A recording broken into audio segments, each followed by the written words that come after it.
Forged from the love of liberty in the fires of hope and prayer, with boundless faith in our destiny, we solemnly declare. Side by side we stand, islands of the blue Caribbean Sea, this our native land. We pledge our lives to thee. Here every creed and race find an equal place, and may God bless our nation. Here every creed and race find an equal place,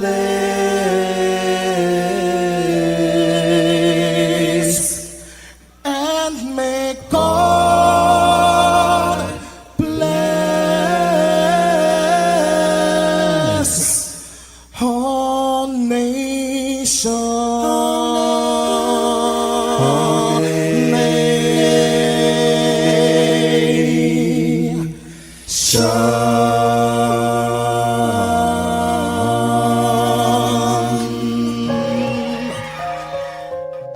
Heavenly Father, we come before you at the start of this new day, giving thanks for life, for health, and the opportunity to serve through this station. We ask for your divine presence to guide us in all we do.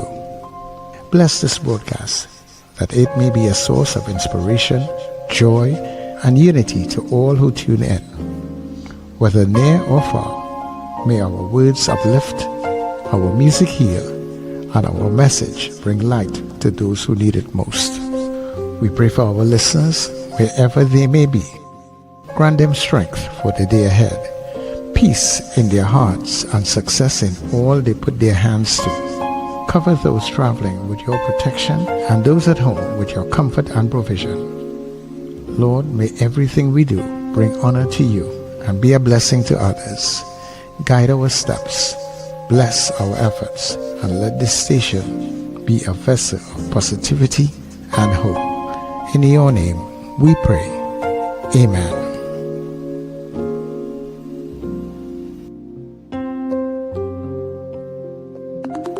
Your voice, your soundtrack, your station. New Era TT Radio. NETT Radio.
Temperature is right.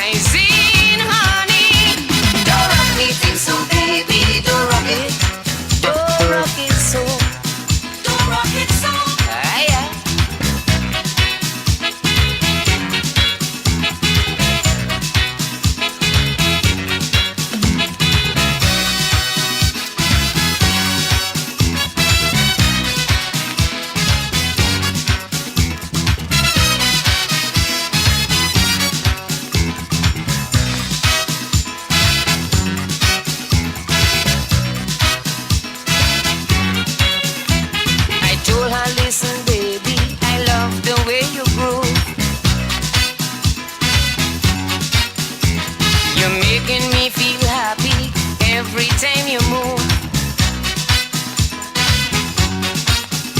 But she couldn't measure what I'm talking about.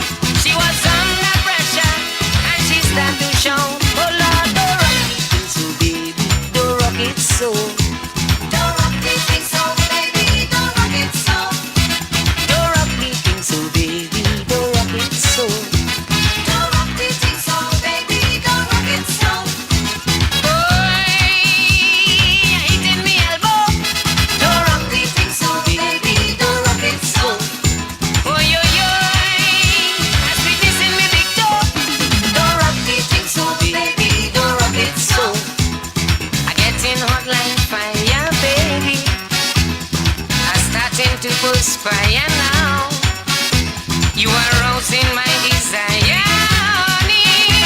Don't rock the thing so baby, don't rock it. Don't rock it so. Don't rock it so. Ah yeah. Day, day, day, day, till I did.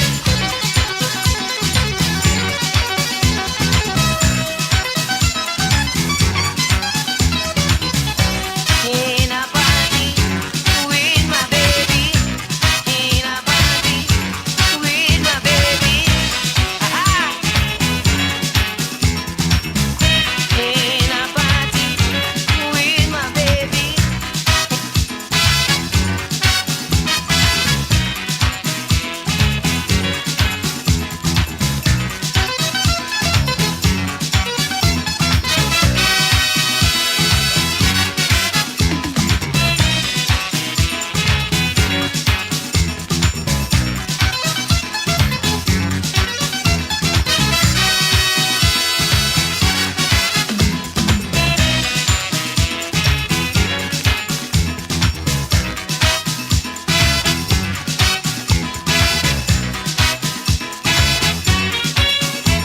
I'm rocking like a monster, I'm rocking like a beast.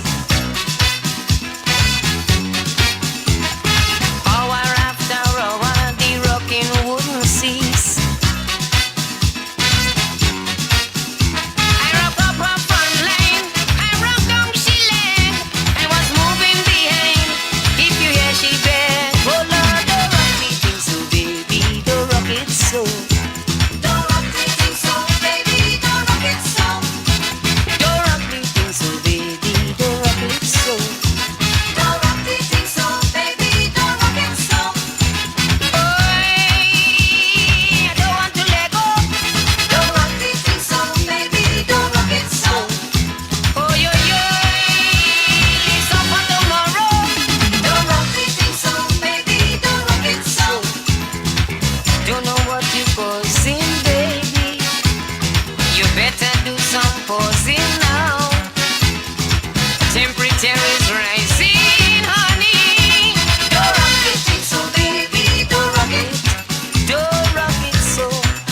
Don't rock it so. Ah yeah. Ah. Wake up, rise up. It's the NETT Radio Breakfast Show. Bringing you the energy, music, and vibes to start your day right.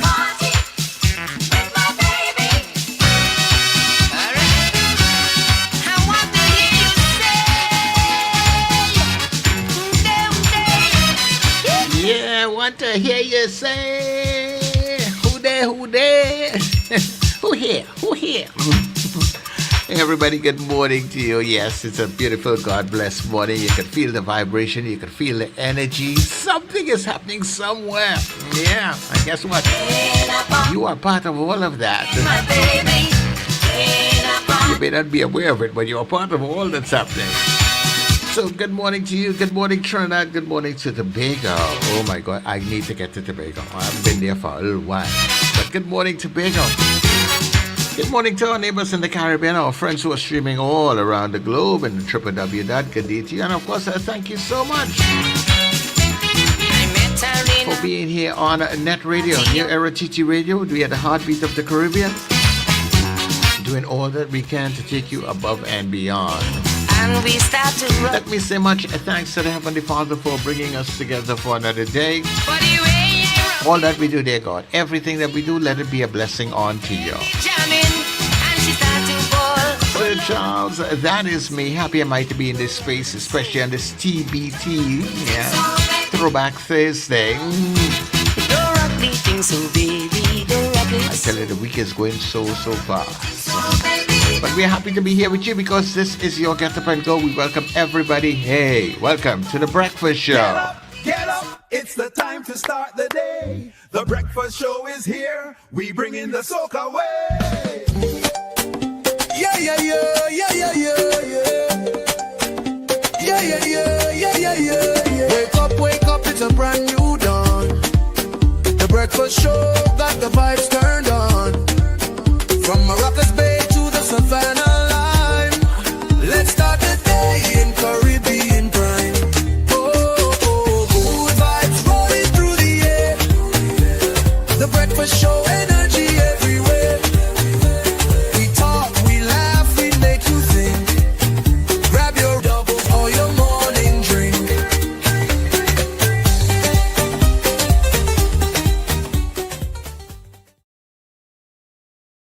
Okay, so we are here. Good morning to the world. We welcome you to our little space, our island paradise, Trinidad and Tobago. Good to have you. Thank you very much for coming. Thanks for showing up. This is the Breakfast Show, and we are here Monday to Friday. 6 until about 9 a.m. Some days later, some days shorter, but we are here. All right. Of course, let me say good morning to my co-host, Richard, who will join us a little later on in the morning. And of course, Wendell, who's here very early. Wendell, good morning. How are you doing this morning? Morning to Charles. Good morning, Richard. I'm all right. Struggled a bit, but I'm here. I'm happy to be in the land of the living. Good morning to our listeners and viewers all over the globe. I forget them. A special good morning to our folks, our fans in Japan, and of course in Ethiopia and all other parts of the globe, Dubai, and the United States, Canada, in London. So many different places that people watch and listen to us. It's really a special. Oh, that was a sneeze. My apologies. It was an unexpected sneeze. That happens. Yeah. You sinus people function. Yeah. And somewhere along the line this morning, there was one heavy shower of rain here in Arima. It sounded it sounded like a storm in Arima here. Some hour, either last night or this morning, I didn't even look at the time, but it was heavy shower of rain. It's been Wind and rain. Early in some parts of Arima, because I was actually talking to somebody last night. It wasn't even 10 o'clock, and they were telling me, "You hear that rain?" Yeah, it was early. Yeah. Oh, Because I generally go in bed early, I lose track of the time, but it was a very, very hard shower of rain. And it went on for a while and then it just stopped, But I think it's just like light drizzle every now and then, So it probably will be a rainy day, people. Look out for that. Walk with your umbrellas or whatever you have to walk with, My sinus has already started to act up, unfortunately. But happy birthday to my cousin out there in the United States, Terry Walcott. He is celebrating his birthday today. Janora Blackman Paris. Kirk Waite. Haven't seen or heard from Kirk Waite in ages. Is he still around? Does he still live in Trinidad? I'm not sure. But happy birthday, Kirk Waite, the fixing TNT man. Ayana, Moriah, Carl, I bypassed. You see, there's the next thing that happens on Facebook as I complain. Kirk Jean-Baptiste, he was from the Coast Guard, and Roxanne Phillips. They are all celebrating birthdays today. Today, of course, is June 11th, 2026, just in case you didn't know. Good morning. And I just saw it on Facebook, the passing of a gentleman whom I know from the Cocorit area, Terry. I always knew him as Terry.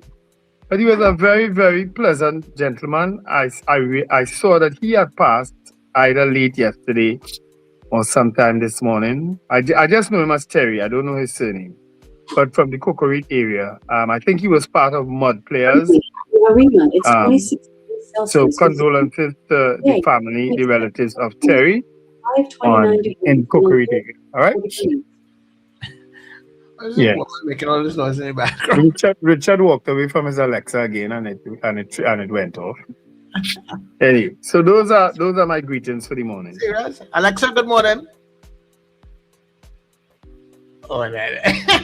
Like, he must switch it. He must come back and switch it off. So that's your birthday greetings. Yes, my birthday and my condolences. Those are the Right. Well, I have a very special birthday greeting today. Today is my last daughter's birthday today. She's 17 years old today. So I want to say happy birthday to Celeste Christy Davis. Happy birthday to you, honey. All right. A loving child. Oh my God. Hey? Well, yeah. You went on kind of late there, Sir Charles. Yeah. Yeah, you went back kind of late. I went back. Good for you. Oh, what that mean? I went back when that went back. Kind of late. All right. Yeah, it's happy birthday to Celeste. Nice, man. Happy birthday, Celeste, from your daddy and your mommy and your brothers, and from us on the Breakfast Show. Good morning, Richard. How are you doing? Absolutely happy birthday, Celeste. You know, I forgot to tell my brother-in-law happy birthday. Well, we weren't on anyway. It was on Saturday or Sunday was his birthday. Mm-hmm. Yeah, so happy birthday, Ron, even though it's past. But I did tell him happy birthday on that day anyway. Yeah, I mean, good morning, guys, and good morning to all our people watching and listening live, wherever you are in whatever time zone. And thank you for joining us. We know you have a choice, and we're glad you chose us. Yeah, man. You know, this morning I went swing past the link and go into an old link for the show. Oh, that's why I didn't see about a certain time. Yeah, I said, what is this? Where is the link? And then I've gone to a link and they say this link, something is no longer available. I said, Lord, that had to be the wrong link then. No, you know? When they expire, you need to get rid of them. Yeah, that's what I should do, you know. Generally, I go through my emails and delete things, you know. Yeah. But I haven't deleted that one yet, you know.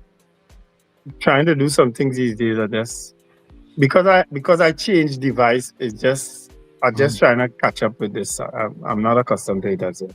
What you could do to keep it the most current link, you could probably just archive it. So that's where you go every morning when you open up your email. You go to the archive and the most recent one you just go with. Yeah, that's what I need to do. I need to just tinker with my machine when I'm done. But generally, I just close it down and that's it. You know, but I really need to do something about some of the stuff I haven't. All right, but let's do some good news now. Unless Richard have any special greetings.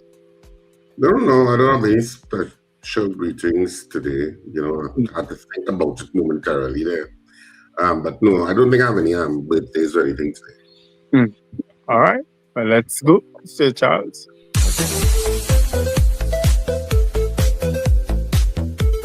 Right, you're in no man's land by Caribbean family, Tobago. Right, when you come here, we again, lobsters, barbecue chicken, shrimps, everything nice again. It right here at no man's land, the macaroni pie. When breadfruit in season, we have it roasted as well. Grilled fish, red snappers with the okra and stuff. We are all in our goodness for you over here, right? Now this is what I call a seafood platter. This no man's land is like a little party beach. We've got shrimp, we've got lobster, all the sides, fries, rice, pasta. This is gonna be good. Let's dig in. I'm so hungry. I think I'm gonna go in for one of these shrimp first. Yeah. Move it. Yeah, let's do it. A little bit of that garlic butter, parsley. Yeah. Cheers. Oh man. Big juicy shrimp. Big one. She did not hold back on the butter. No, she did not hold back. Yeah. Lobster time? Lobster time? Yeah. There we go. There you go. Cheers. Nice, cheers. Oh my god, man. Never frozen. Fresh this morning out of the ocean. Yum, man. Smoky. I can't even talk.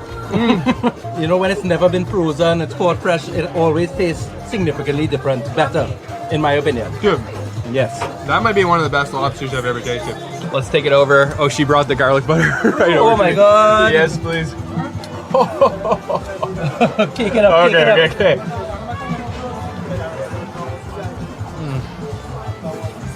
Damn, that's a birthday bite. Dude, unreal. So they're pretty popular for their wings, eh? Pineapple wings. Pineapple wings. Oh my. I can see why they're famous for their wings. Dude, that's good. So good.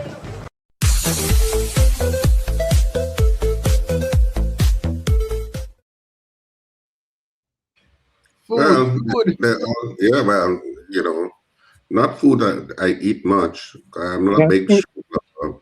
I'm not a big lobster lover, but you know. Not food that I eat at all. I mean, the wings, yeah. Huh? No, I might have tasted one of the shrimp, but I'm too big on lobster. Okay. But yeah, nice stuff. I can have a good time there because I eat all of that. Yeah. Yeah, I Good like you. and especially we see the size of that platter that guy had. Yeah. Mhm. Oh, cool. That must cost about $200. Imagine how much stuff that eats at the bottom of the ocean, how much waste. That is all right.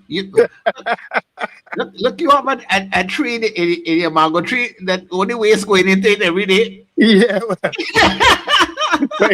They're going into the mangoes. Oh, you I'm sure about that. I'm sure about that. Where they get the nutrients from? I'm sure about that. But the other day, I made one of the mistakes that I have made before. I haven't done it in a while, but I left on the water in the pump in the area for the turtles, and it overflowed, and they all came out. I had to, in the middle of the night, I remember, shoot, I left on that. I had to be searching all over the yard for turtles. Eventually found them and put them back in. Of course, I had to dip out water because it's now overflowing. You understand? Because they would have come out again. So I had to be in the middle of the night, darkness, dipping out water, and put back the turtles in. Oh, I hate doing that. Yeah, when you see you make mistakes like that, there's already be something else. Yeah. Turtle, Morocco, same thing. All of them is same thing. Yeah. Yeah.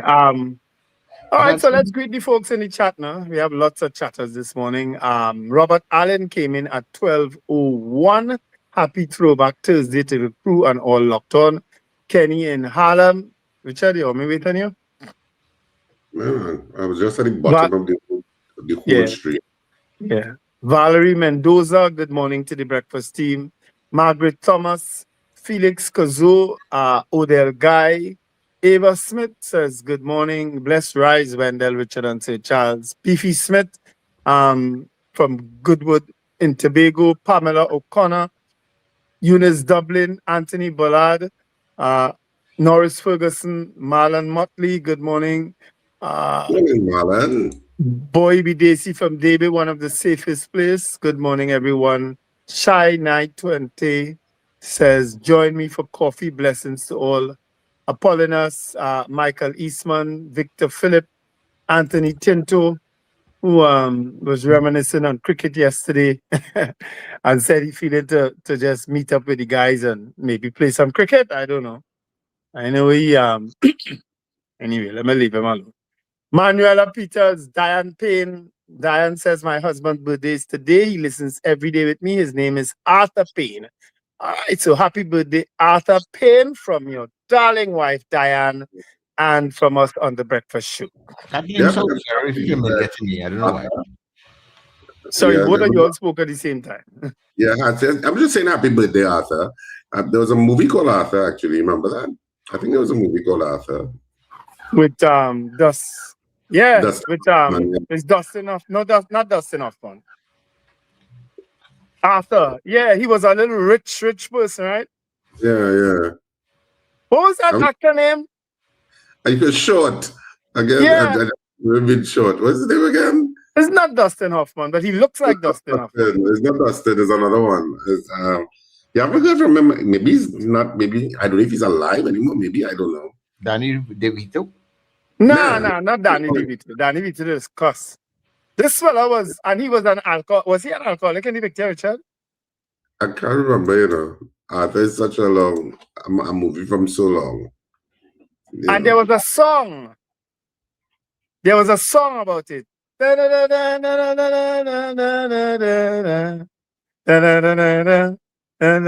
was that song again? Oh, Jesus. Dudley Moore. I had to look Dudley it up. Moore.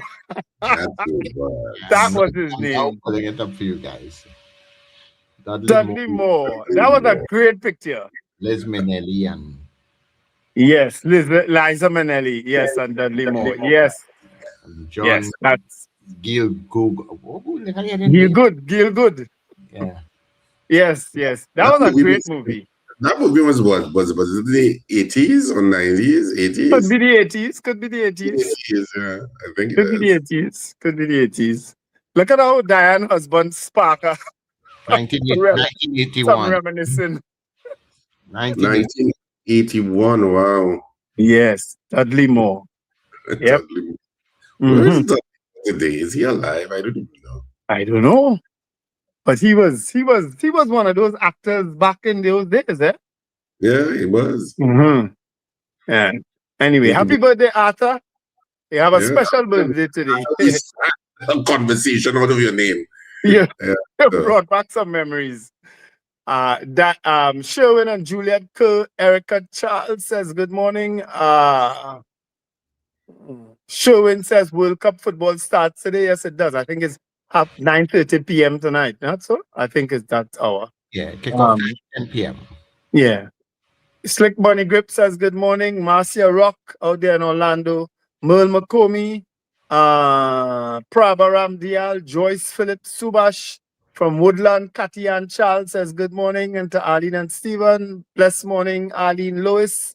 CJ from New York is singing and dancing. Michael Robinson also would like to send birthday wishes to his son Khalid. Enjoy your special day with love from your brother, mom, and dad. He go on a date with his girlfriend and leave mommy. All that, Michael, all that you expose about the boy. And Michael has some handsome children. Of course, he is mixed, blended children. They are handsome children. You know, so happy birthday, Khalid, from your dad, Manish, and of course your mom and the rest of us on the breakfast show. Ian Stewart, good morning. Debbie Modest, Kurt Hope from Nashville, Tennessee.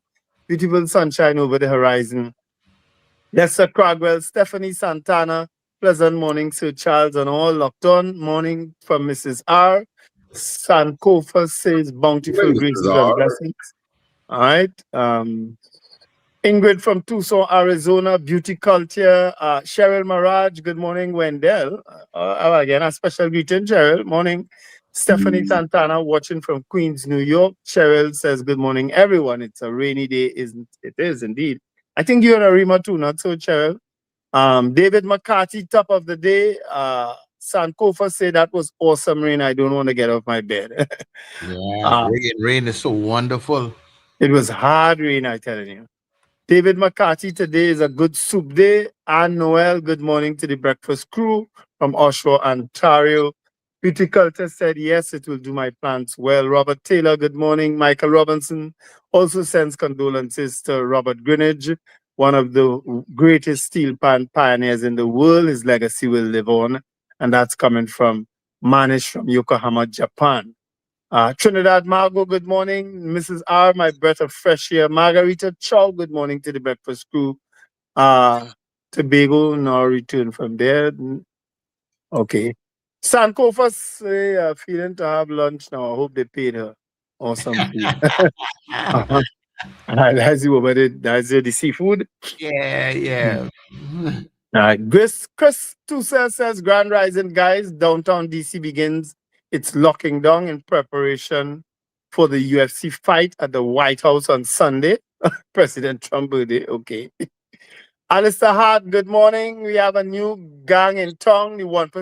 Listen, I listened to the AG yesterday, and I am saying, where we going anyway? What he said when it's something about the 1% gang and that he going after them and white collar criminals during the SOE, and that's how I fashioned that poll. You understand? Because he's promising to bring down these 1%ers, these white collar criminals and so on. Inappropriate language. Very, very. And I said, what am I listening to here? And he said, oh, because they're coming after me and they came after the prime minister and all. I'm extemporaneous here, people. I'm sure you all will have his exact words. But he basically was laying a threat to the supposed 1%. Right? And he spoke about some meetings they used to have in Woodbrook. And it was just a babbling contribution that didn't make sense. Maybe it made sense to the people who he was talking to. You understand? But it didn't make sense to us. Me. Anyway. Cheryl Mirage, Wendell, you're wicked. Yeah, I tend to be sometimes. CPT saying turtles or Morocco. Me know there, no? I just call them turtles. Nicola McNichols, good morning, gentlemen. Wendell Wassel will find you for well, I wasted my water. I didn't waste water. My water in the tank, that thing. What's Chris, problems to deal with right now? Yeah. What's that time with me? Trust me, I pay my bills. I'm one of the few people who pay in a particular bill that I know a lot of people don't pay. You need a partner and the last come by right. No, I don't need nobody to help me find my titles. As a matter of fact, Carol Guevara, good morning all. Elizabeth, morning, gentlemen. God's grace and blessings to you all. Joe said, did you all listen to Parliament? I swear in a schoolyard, the government should act better. Yeah, I didn't understand the contribution of the AG, Joe. Bernadette Yates, blessed morning. Bernadette and Alicia, Trinidad, Margot, Dudley Moore, everybody saying Dudley Moore here. Couldn't remember his name. Arthur, that's what we remembered. Wayne Joseph, good morning. Ron DeSantis Jr., Buenos Dias, World Cup today. Can't wait to sing the anthem. Jose, can you see? Who you backing? Jose, can you see? Hey, that is a good one. Hey. You don't know the American anthem was a Mexican, eh? Yeah. Gosh, he is British, Dudley Moore. Yes, thanks, Ingrid. Richard is cartoon rabbit name author. I'm not sure what that is. Marlon Motley says 1981. If you get caught between the moon and New York City. That was the tune. That was if you get caught between the moon and New York City. That was a really nice movie and song. And Noel, please can you wish Patrice Thomas in 2nd Caledonia happy birthday from her mom and sister Petula and brother Carlson in Canada. Patrice, happy birthday, man. Happy birthday, Patrice in 2nd Caledonia. Andre Reno, good morning, guys. SOE again. Yep. Diane said he said thanks. I wonder if any local channels got to broadcast it. Rush is broadcasting it. Rush on Flow is broadcasting the World Cup. Yeah, that much I know. I don't think any local channels got it. Eh? Yeah. They pay plenty money for that, yes? Well, I had Rush. I would have put Rush in way back in the day because of cricket. I didn't originally have it. Because Rush shows a lot of cricket too. You know? But so I watch the World Cup. Chris too said Knicks made a spectacular comeback last night. Yeah. Did they? New York won? I thought they said the other side won. Okay. No, all right. Marlene Saunders Sobers, Joe says, by the way, good morning. Shoma Paul, good morning. Felix Kozo, Wendell, I listened to the AG and I was absolutely astonished. Parliament is a mess these days. I can't listen anymore. Colted Finch, good morning. David Arthur's team, Christopher Cross, that was the singer. Ooh, David McCarthy, you're on the ball these days. You're on the ball this morning. That was the singer. He used to play a guitar and sing. Wayne Ramsey, good morning, guys. Lester Cragwell, the administration continues to gaslight the citizens using bacchanal rum shop talk just to justify the SOE. Ingrid, I think Christopher Cross. Yes, got it. All right. So those are all the greetings. I think I read all this morning. And Maria Cellier just jumped in with good morning. All right. Okay. Let's see who is coming in on the WhatsApp this morning for us. We had Shoma Paul coming in here very early. And of course, so who else? Peter Wilson, good morning to you. Mr. Billy, good morning to you in the Powder Magazine. People, stop now because I show YouTube when I put a strike. Okay. YouTube loves to give us strikes for international music. So, what? Yeah. It's all copyrighted. Yeah. So, Richard is singing?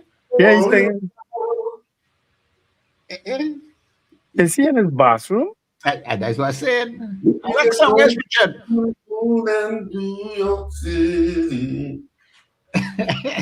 I know, it's crazy. But if we sing it, they can't strike us for that.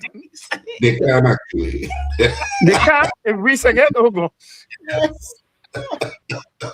Oh dear. And when we come back, we'll see what's trending in the newspapers. Stay with us this morning. Your best spot, the breakfast show. Get ready. The road to football's biggest stage starts right here on NETT Radio and Gael TV. Join us for Inside the Net, the road to FIFA World Cup 2026 Insights. Every weekday, take a journey through World Cup history, legendary players, unforgettable goals, football's greatest nations, rising stars, iconic stadiums, and the stories behind the beautiful game. From Brazil to Argentina, Germany to France, and every nation chasing football glory. Join us daily at 7:55 a.m. and 11:55 a.m. Don't just watch the World Cup, live the passion. Inside the Net, road to FIFA World Cup 2026 Insights. Are you taking care of your sexual health and overall well-being? At Total Image and Dr. Raj Adult Boutique, we believe your confidence, wellness, and intimacy matter. Visit us at our convenient locations: 10 Carmody Street, St. Augustine, Edinburgh, Chaguanas, Shops of Day Bay, 95 Circular Road, Vista Bella, Docks Ranch Light Pole 51, SS Aaron Road, Pinal, and Metro Hotel, Suite 1, Number 2 Knoll Street North, Couva. From relaxing massage services to professional guidance on sexual wellness, we are here to support you every step of the way. Consult with renowned sexologist, Dr. Raj Ramnanan, for expert advice tailored to your needs. Take the first step toward a healthier, more confident you. Call 285-9739 or 645-4543 to book your appointment today. Total Image and Dr. Raj Adult Boutique, where wellness meets confidence.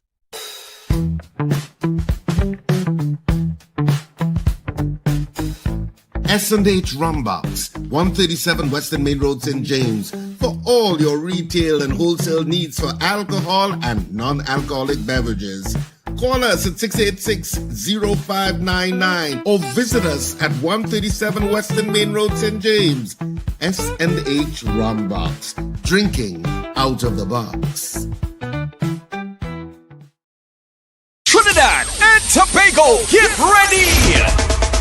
Haaland of the Ultimate DJ Shane invite you to the Ride of the Year, Reggae Ride 26. I met a girl this morning.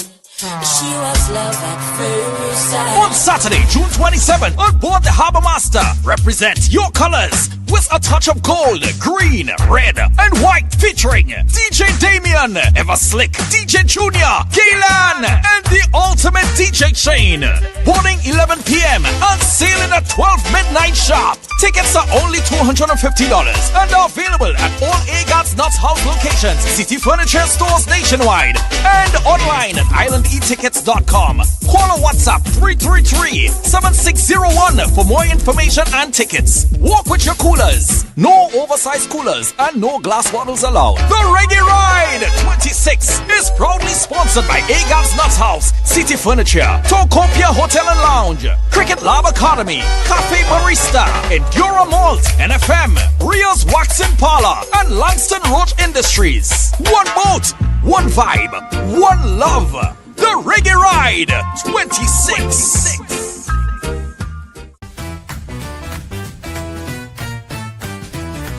Advertise with us on New Era TT Radio, the fastest growing streaming platform for talk in Trinidad and Tobago.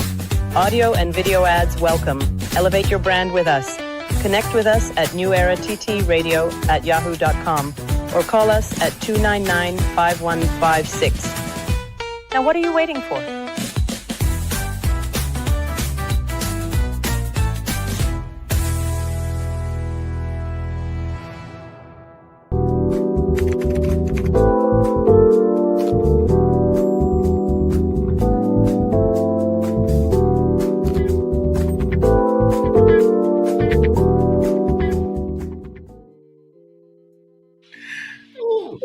I know laughing at something I'm not reading there. Good morning to Gary Griffith there. I said, come on and call my name now, man. Come on and call my name. Come on to the parliament. You know, thinking about that just the other day. You know, about the privileges and that sort of thing. I wonder if it's time we should move over with that. What it is. Well, I mean, the fact that it was instituted at a time when Parliament wasn't going live, and it was I mean, you barely got a report out of what was happening in the Parliament at the time. You could have gotten away with it then, but now it's going live. Everybody's reporting on what's happening in Parliament, so you can't help but, I mean, when you besmirch somebody now, it's almost instantaneous. Yeah. You know what I mean? Everybody knows what to say about who and what not. So when you go in the Parliament and you say it, it's akin to saying it in the public. Yeah. That's how I see it. You know what I mean? But what redress does an average citizen have if somebody in the Parliament, you know, slanders you? You know, what do you as a citizen have can I go and ask the House Speaker, look, I need to respond to this. Give me an audience. I think somebody posted yesterday that the person could be put before the Privileges Committee, but guess who controls the Privileges Committee? You know what I mean? So if somebody at the government bench does it, you're wasting your time. You know what I mean? Yeah. So I guess you just had to live with it. Because people are clever enough to do it in Parliament. Mainly, you know, for the ones who do it outside. Of course, they are threatened with lawsuits and all manner of things, and well, it goes nowhere, in my humble opinion. You understand? It goes nowhere. Anyway, let's get into the Express Online edition. Today, June 11th, Tanku, higher fines, no new taxes. There was a back and forth between him and Mr. Imbert yesterday, and I had to agree with Mr. Imbert in terms of his contribution yesterday. Man seen on video firing gun, killed by police. Of course, many of you all would have seen that video of this young man walking the street of San Fernando, Cypress Hills, I think they say, with a gun in his hand, and then firing off a shot. And then moments later, you read where he was killed by the police, and a gun was recovered. That's what they said. Okay? I ain't saying no more about that story. Kishon grabs silver. That's Kishon Walcott. Denzel, the World Cup fan. That's Denzel Fairbault. He is a former national footballer. Other news, Trini stripped of U.S. citizenship. PH driver to be charged with killing Mercedes. Double murder accused walks. Ebola screening at TT borders. and Kishon grabs silver. Those are all the trending stories in today's Express Online. All right, trying to go garden for this morning.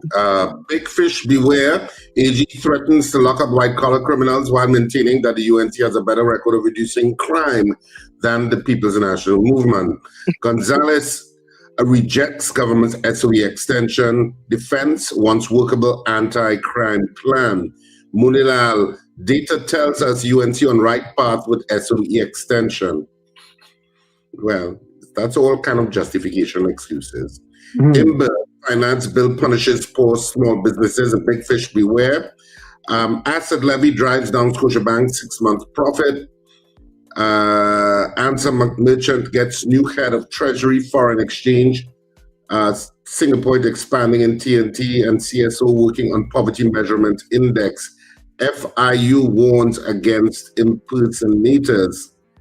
A new lane system to reduce congestion and manage traffic along the Eastern Main Road. I think it's between St. Joseph and Mount Lambert. Cops kill man hours after video of him with gun goes viral. Okay, in sports, lane strikes, but Bandara and Pereira resist as Sri Lanka emerges leading by 148. Desert Vipers Caribbean core, a huge asset for GSL, says Myers. West Indies Academy batters make strong reply against SL emerging players. And Soca Warriors succumb to 3-0 loss to Russia. And so those are some of the stories in the Trinidad and Tobago Guardian for this morning, this Thursday. And weekend begins tonight, people, at the second of the midnight. We are there. What's happening this weekend? Nothing. We're preparing for another public holiday next week, Friday. It's Labor Day next week, Friday. It'll be interesting to see the labor movement in terms of their vocality, whatever. In terms of their chants this year, it'll be very interesting to hear from them. Well, let's do our Did You Know segment. We come back and chat about them and other things as we go up to our morning poll. But yeah, now, it's Did You Know?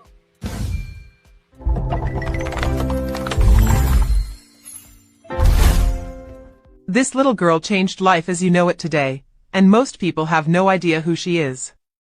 In 1964, Shirley Ann Jackson walked onto the campus of MIT. She was one of only a handful of black students admitted that year. She was isolated, doubted, and told in ways both spoken and unspoken that a black girl from Washington, D.C. had no business being there. She stayed anyway. And in 1973, she did something no black woman had ever done in the history of that institution. She earned a PhD from MIT in theoretical physics. Then she walked into Bell Laboratories, one of the most elite research facilities in the world, and got to work. Every time your phone shows you who's calling, that's her research. Call waiting, fiber optic cables, the touch-tone telephone system. Dr. Shirley Ann Jackson made it all possible, and most of us have never heard her name.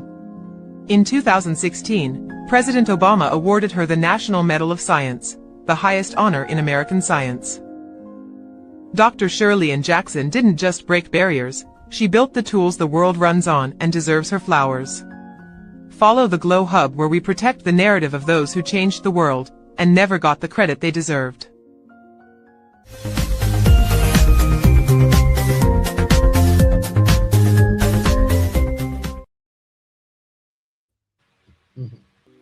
Now you know, when I listen to someone who is a senior, the Attorney General in no less a government than the People's National Movement, Mr. Jeremy, that is, he spent quite a while as Attorney General in the PNM, and now he's Attorney General in a UNC government, which I guess took a lot of people by surprise.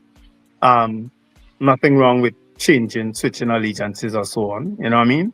Of course, a lot of attorneys in the UNC must be peeved, because they would have championed the UNC's cause in opposition for the 9.5 years, and bam, you put up somebody who was spent time as a PNM Attorney General as your Attorney General now after waiting so long. So you know some of them are peeved.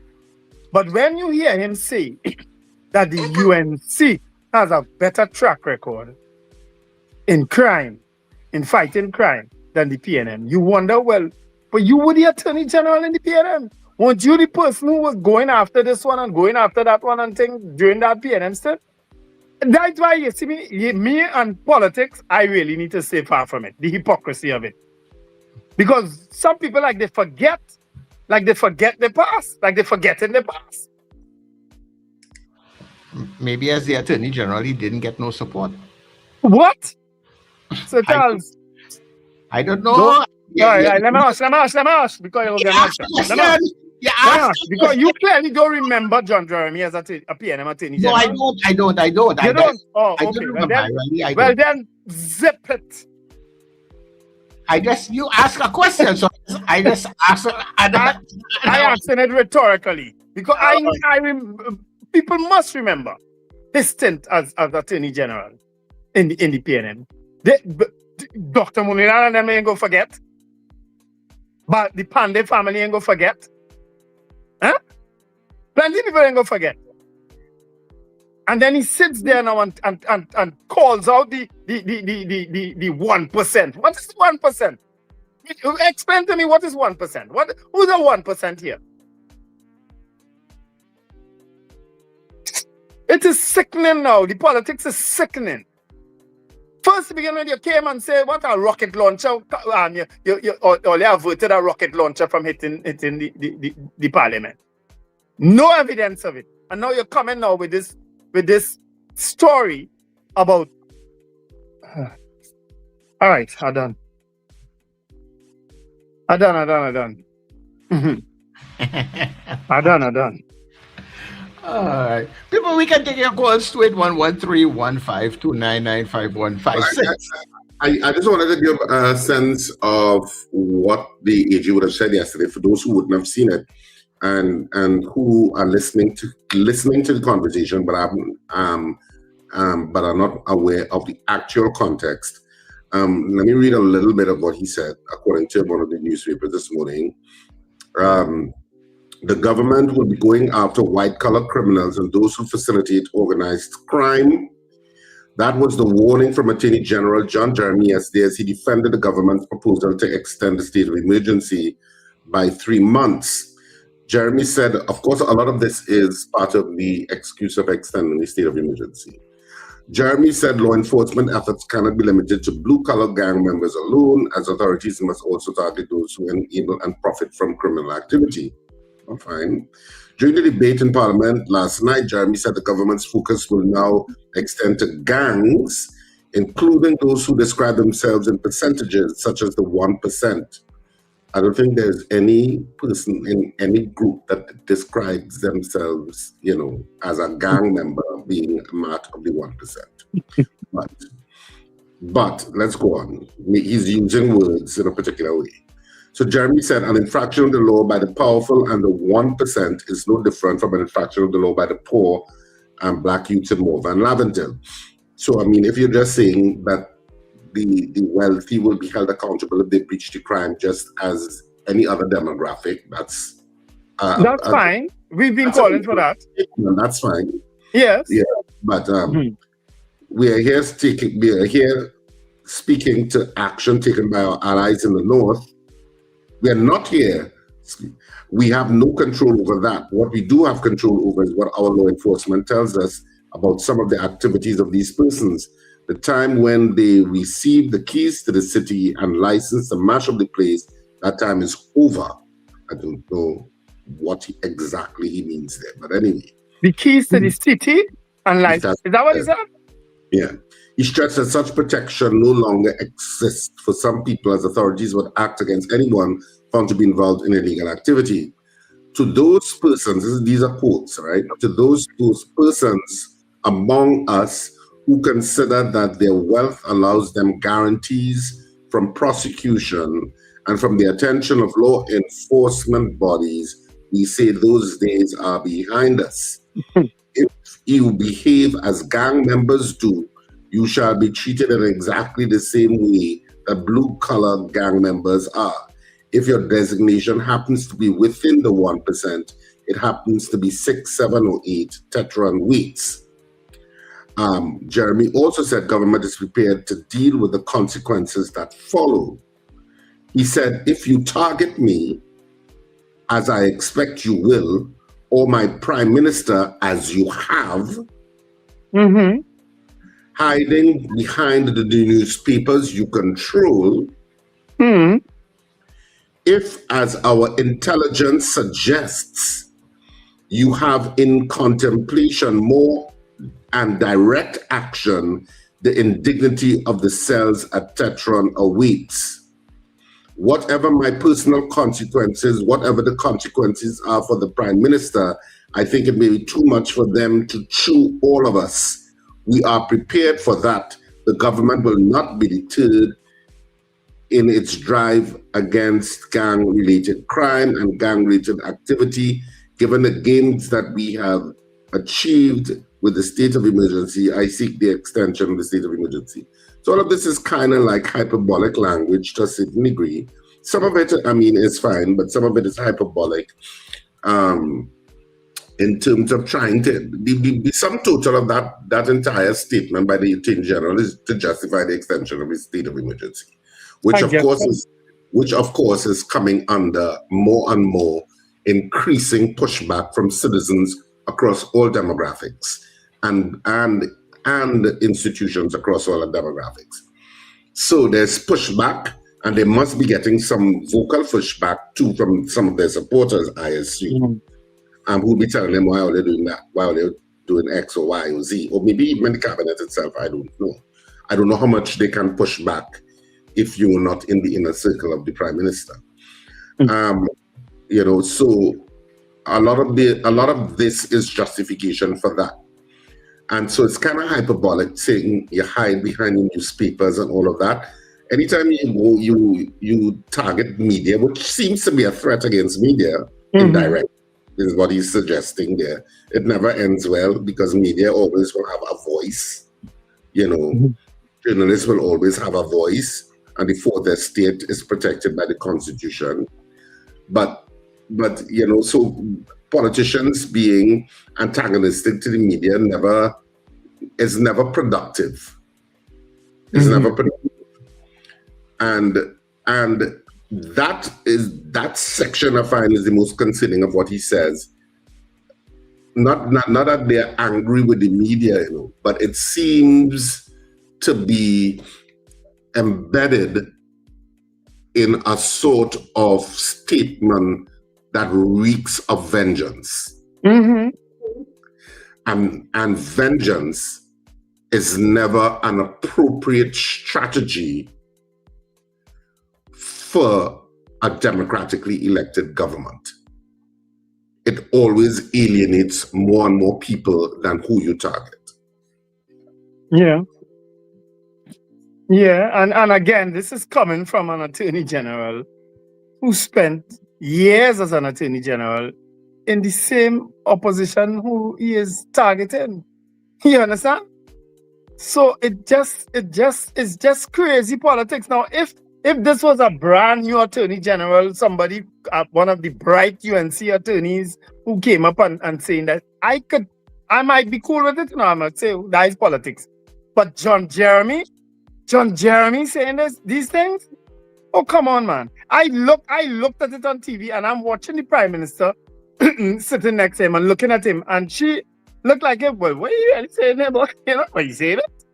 That's how I read her face. Why does what politicians say surprise you anymore, Wendell? It shouldn't, you know, Richard. You're very right, you know. It shouldn't, you know. No, it shouldn't. It shouldn't, you know. Politicians say what they need to say where their bread is buttered. And guess what's going to happen? And where their power lies in terms of stuff. But that's what I'm saying. A lot of it is hyperbolic language.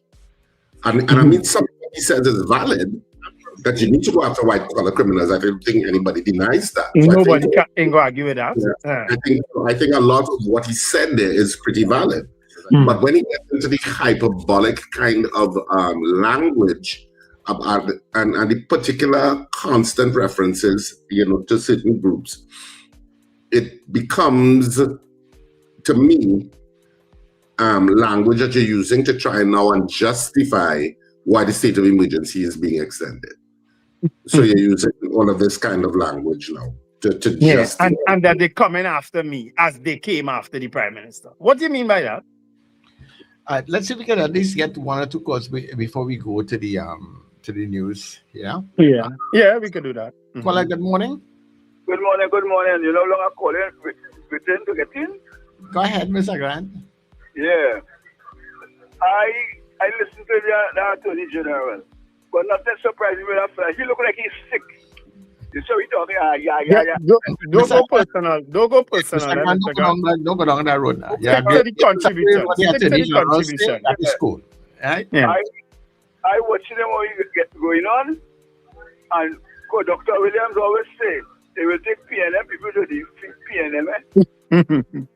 And it's the first that he gets talked about me that is. And Mr. Charles, Mr. Charles, you didn't know that Mr. The AG was the Attorney General for PNM? That he started all them case. He started the airport authority case. You understand? Will they get back money and look at I was just responding to what I was saying. No, when you think that you didn't know you was at Trinidad, you live me to believe you wasn't living in Trinidad and Tobago. Anyhow, you have other workers. When they're going to get ready to go to Trinidad, so I see you about 11, so right? All right, cool. Take care. I'm a good fella, and plenty of yeah. I was about 12 o'clock Wendell. I start to rule. All right. Morning, Fran. I know Fran Romani came to collect the tickets. Was it yesterday? Yesterday, I think. Mm-hmm. Yeah. So, but these attacks on. Anyway, I do expect anything to come out. Anyway, let's poll it. Yeah. Do you expect white-collar criminals to be detained, because that was the threat yesterday, to be detained during the current state of emergency? Yes or no? Do you expect white-collar criminals, and that's in inverted commas, to be detained during the current state of emergency? Yes or no? Do you expect it to happen? The Attorney General made that threat yesterday in Parliament. Yeah? So when we come back after the news, people, and you can vote throughout the news period, when we come back, we'll be able to open the lines and take your calls. We'll have a little more space in between there. All right? Yeah. Okay. This is straight ahead.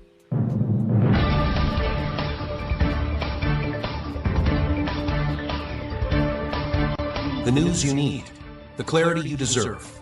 Local, regional, global. This is NETT Radio News Now. This is News Now on New Era TT Radio, NETT Radio, and Dial Caribbean TV. I am Derek McMillan. Thank you for joining us. A suspect has been ordered charged with the murder of 12-year-old Mercedes Lane after homicide detectives received advice from the Director of Public Prosecutions. Investigators submitted a file following completion of inquiries into the killing of the Erin Primary School student, and on Wednesday received instructions from Special Advisor Joan Honoré Paul to proceed with a murder charge.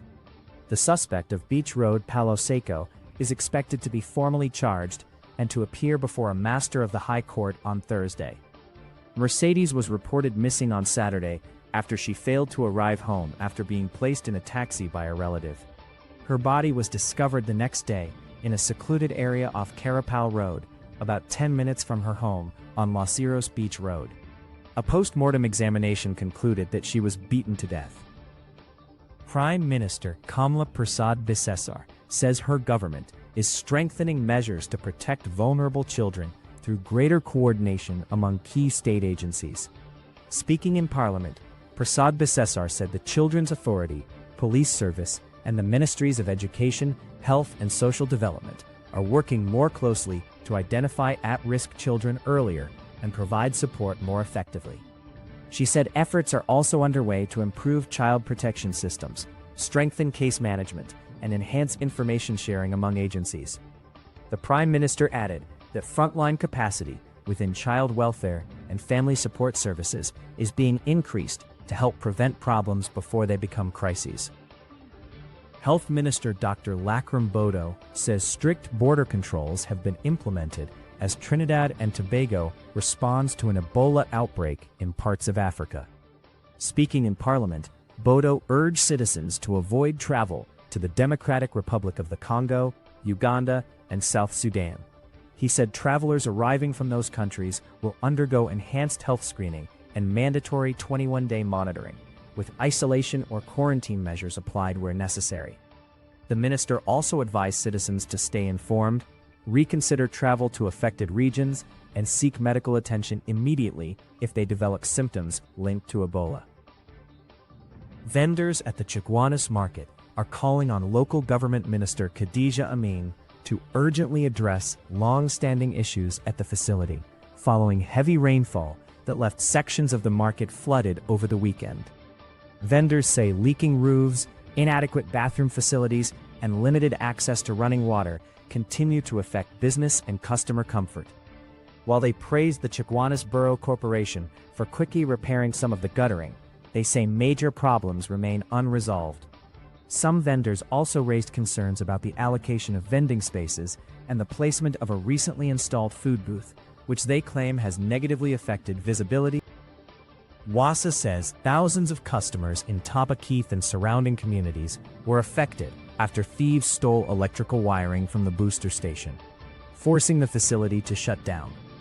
Chief Executive Officer Dane Maharaj described the incident as the second attack on WASA infrastructure in less than 24 hours, following a similar act of vandalism at the Beach booster station. He said the thefts disrupted water supplies to several communities and placed additional strain on the authorities' resources. WASA and Tech crews have been carrying out repairs, with the Taba Keith station expected to return to service later today.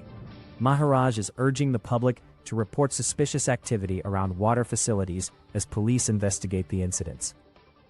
Finally, Iran says it has struck ships in the Strait of Hormuz after the United States launched a new wave of military strikes targeting Iranian facilities. U.S. Central Command said the operation was carried out in self-defense following what it described as continued Iranian aggression, while President Donald Trump warned that Iran would be hit hard if a peace deal was not reached. Iranian state media reported that ships were targeted in the Strait of Hormuz and claimed the waterway had been closed, although U.S. officials said commercial vessels were still moving through the area. The latest escalation follows the downing of a U.S. helicopter earlier this week and renewed exchanges between American and Iranian forces, raising fears of a wider regional conflict. And that is NETT Radio News at this time. That was news now. Stay informed with New Era TT Radio. NETT Radio.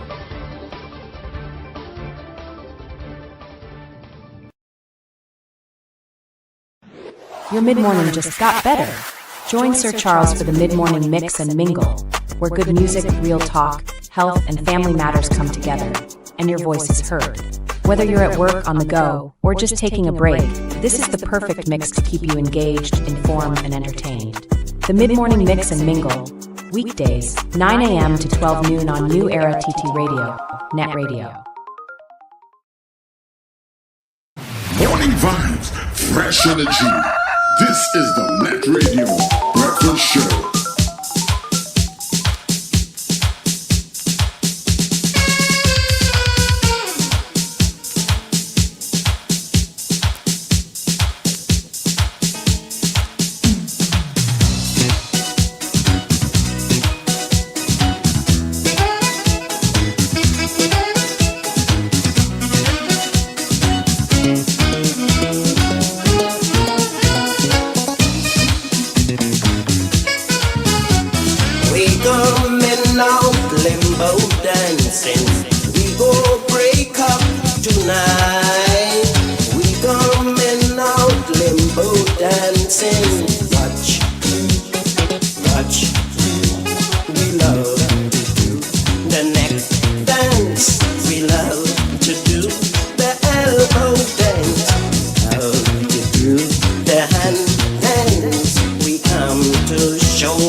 To to break to the beat that I saw. Join and let us do the people waking up, backbone waking up, headbone waking up, jawbone waking up, eyebone waking up. We come to show the world how to break to the beat that I saw. Join and let us do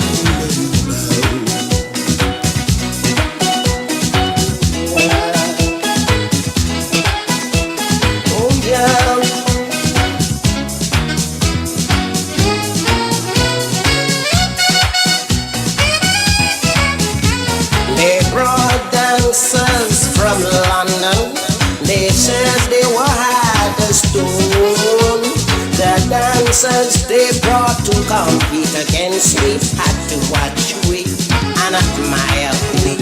We love to do the back dance. We love to do the shoulder dance. We love to do the hand dance. We come to show the world how to break to the beat that I stole.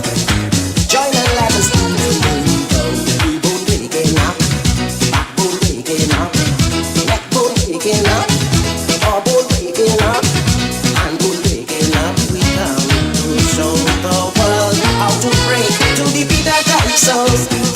Join and let us do the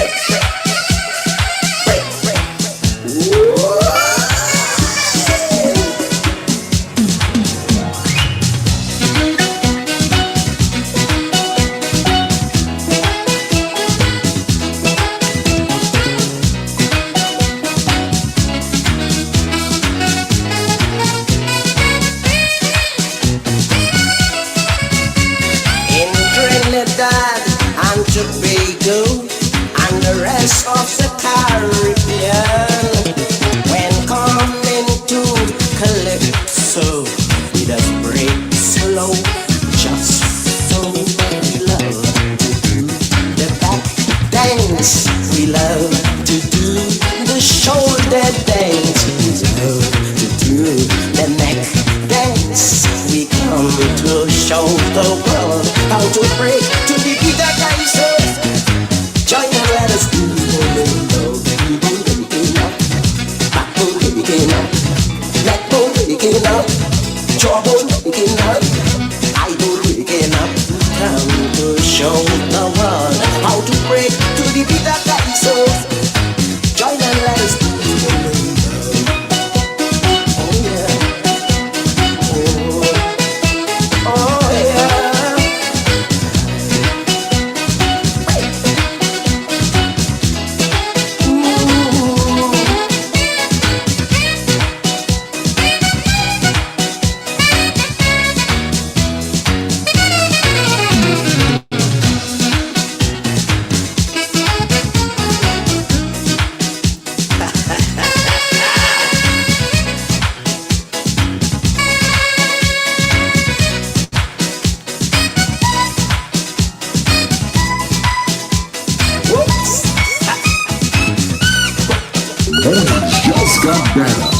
You're locked into NETT Radio Breakfast Show, fueling your day with the best music and real talk.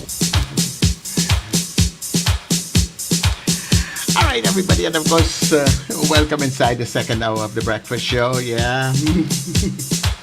We're happy to be in your space, be in your company on this Thursday. We're getting straight on into the weekend. It's going to be a fantastic one as always. 16 minutes past the hour of 7 o'clock, just to make sure we keep you in check with time all the time, all right? Good morning to the Anthem crew, those people that came in very early.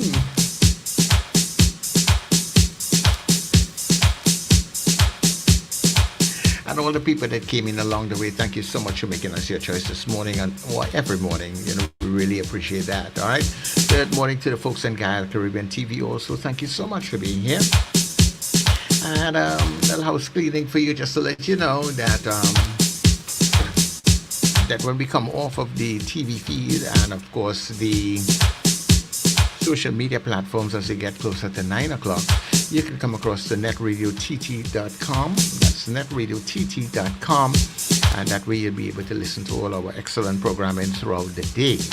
All right. And you can also get us on your smart devices at NETT Radio Trinidad. So if you're on TuneIn, Radio Garden, Online Radio Box, Simple Radio, yeah, all of those different streaming platforms, you can now get us as we go global on NETT Radio Trinidad. It's very simple branding. It's branding across the board, right? All our platforms. So even our social media platforms, so whether you are on WhatsApp, or whether you are on Facebook, YouTube, Instagram, and TikTok. Yeah, we needed to make a trip to TikTok, right? I'm trying to get the TikTok numbers up so that we can go live on TikTok. Yeah, NETT Radio Trinidad, all the platforms, right? So put your stamp in between there. Be part of it. You can also check out and join our YouTube description and follow us. And what else again? WhatsApp, our WhatsApp channel, right? Coming up after 9 o'clock, the MSG, David Abdullah, they have their Tuesday talk, and we will be bringing that to you, pre-recorded as it is, yeah. Yep. What kind of moderate, wonderful radio station on those people? Go to TikTok and follow NETT. Go ahead. You know, telling them, please go to TikTok, want to talk numbers. You think you're speaking with Swiss? Hey, all right, so let's go to TikTok and make sure you follow the TikTok channel, right? Okay, Richard? Anyhow, one other thing I need to tell you, and Richard just threw it out of my mind, so I might as well tell you about the poll. The morning poll is up. So we are asking you this morning, do you expect that white-collar criminals to be detained under the SOE? You're voting yes or no. 1 if you're voting yes, 2 if you are voting no. And of course, when we come back, we will tell you how you voted. So stay with us. Coming back. Get ready. The road to football's biggest stage starts right here on NETT Radio and Gaia TV. Join us for Inside the Net, the road to FIFA World Cup 2026 Insights. Every weekday, take a journey through World Cup history, legendary players, unforgettable goals, football's greatest nations, rising stars, iconic stadiums, and the stories behind the beautiful game. From Brazil to Argentina, Germany to France, and every nation chasing football glory. Join us daily at 7:55 a.m. and 11:55 a.m. Don't just watch the World Cup, live the passion. Inside the Net, road to FIFA World Cup 2026 Insights. Are you taking care of your sexual health and overall well-being? At Total Image and Dr. Raj Adult Boutique, we believe your confidence, wellness, and intimacy matter. Visit us at our convenient locations: 10 Carmody Street, St. Augustine, Edinburgh, Chaguanas, Shops of Day Bay, 95 Circular Road, Vista Bella, Docks Ranch Light Pole 51, SS Aaron Road, Penal, and Metro Hotel, Suite 1, Number 2, Knoll Street North, Couva. From relaxing massage services to professional guidance on sexual wellness, we are here to support you every step of the way. Consult with renowned sexologist Dr. Raj Ramnanan for expert advice tailored to your needs. Take the first step toward a healthier, more confident you. Call 285-9739 or 645-4543 to book your appointment today. Total Image and Dr. Raj Adult Boutique, where wellness meets confidence.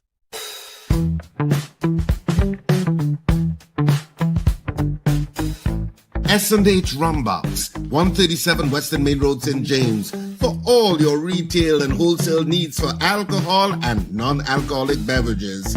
Call us at 686-0599 or visit us at 137 Western Main Road, St. James. S&H Rum Box. Drinking out of the box. Trinidad and Tobago, get ready!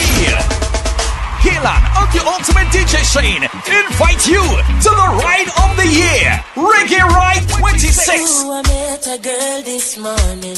She was love at first sight. On Saturday, June 27th, on board the Harbour Master, represent your colors with a touch of gold, green, red, and white, featuring DJ Damien, Ever Slick, DJ Junior, Kalan, and the Ultimate DJ Shane.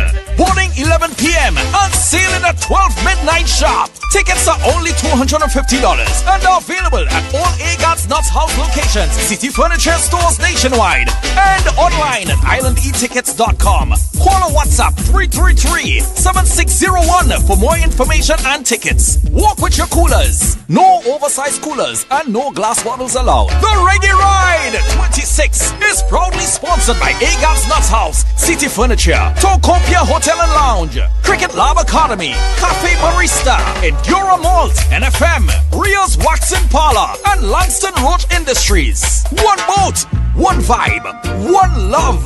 The Reggae Ride 26.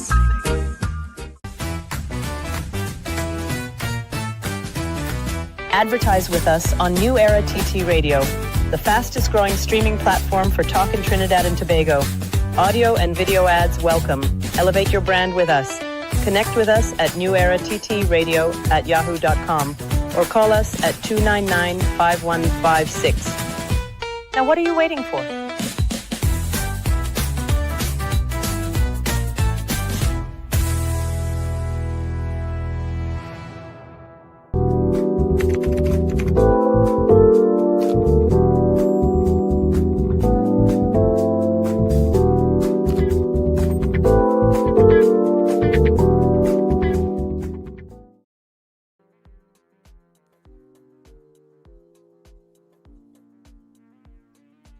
Everybody, and of course, welcome. I thought I get quick out the show because I tell you zip it. I say, hey, but I backstage for so long. I say, but what going on here, boy? I hear you and Richard chatting away and say that. So I say, okay. I feel like I get a video. You believe how many? Well, I guess you would know the amount of things that goes on in between here, you know. So there's a lot of switching back. No, I just teasing you, know, Sir Charles. Sir Charles, trust me, I have nothing personal against anybody, you know. Well, no, I lie, but nothing personal against all you.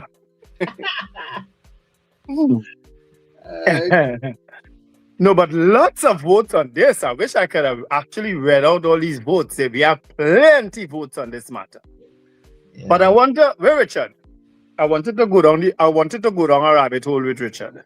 Yes, today right. My name was called. Right. So let's go down this rabbit hole, guys, right? Before we get back into the poll, right? Let's go down this rabbit hole. Before you go down the rabbit hole, Wendell, I said, Charles, Penelope Spencer says she loved your song selection. So to let you know that. Thank you. What did you play? She said she loved. What did you play? Brigo's Limbo Break. Oh.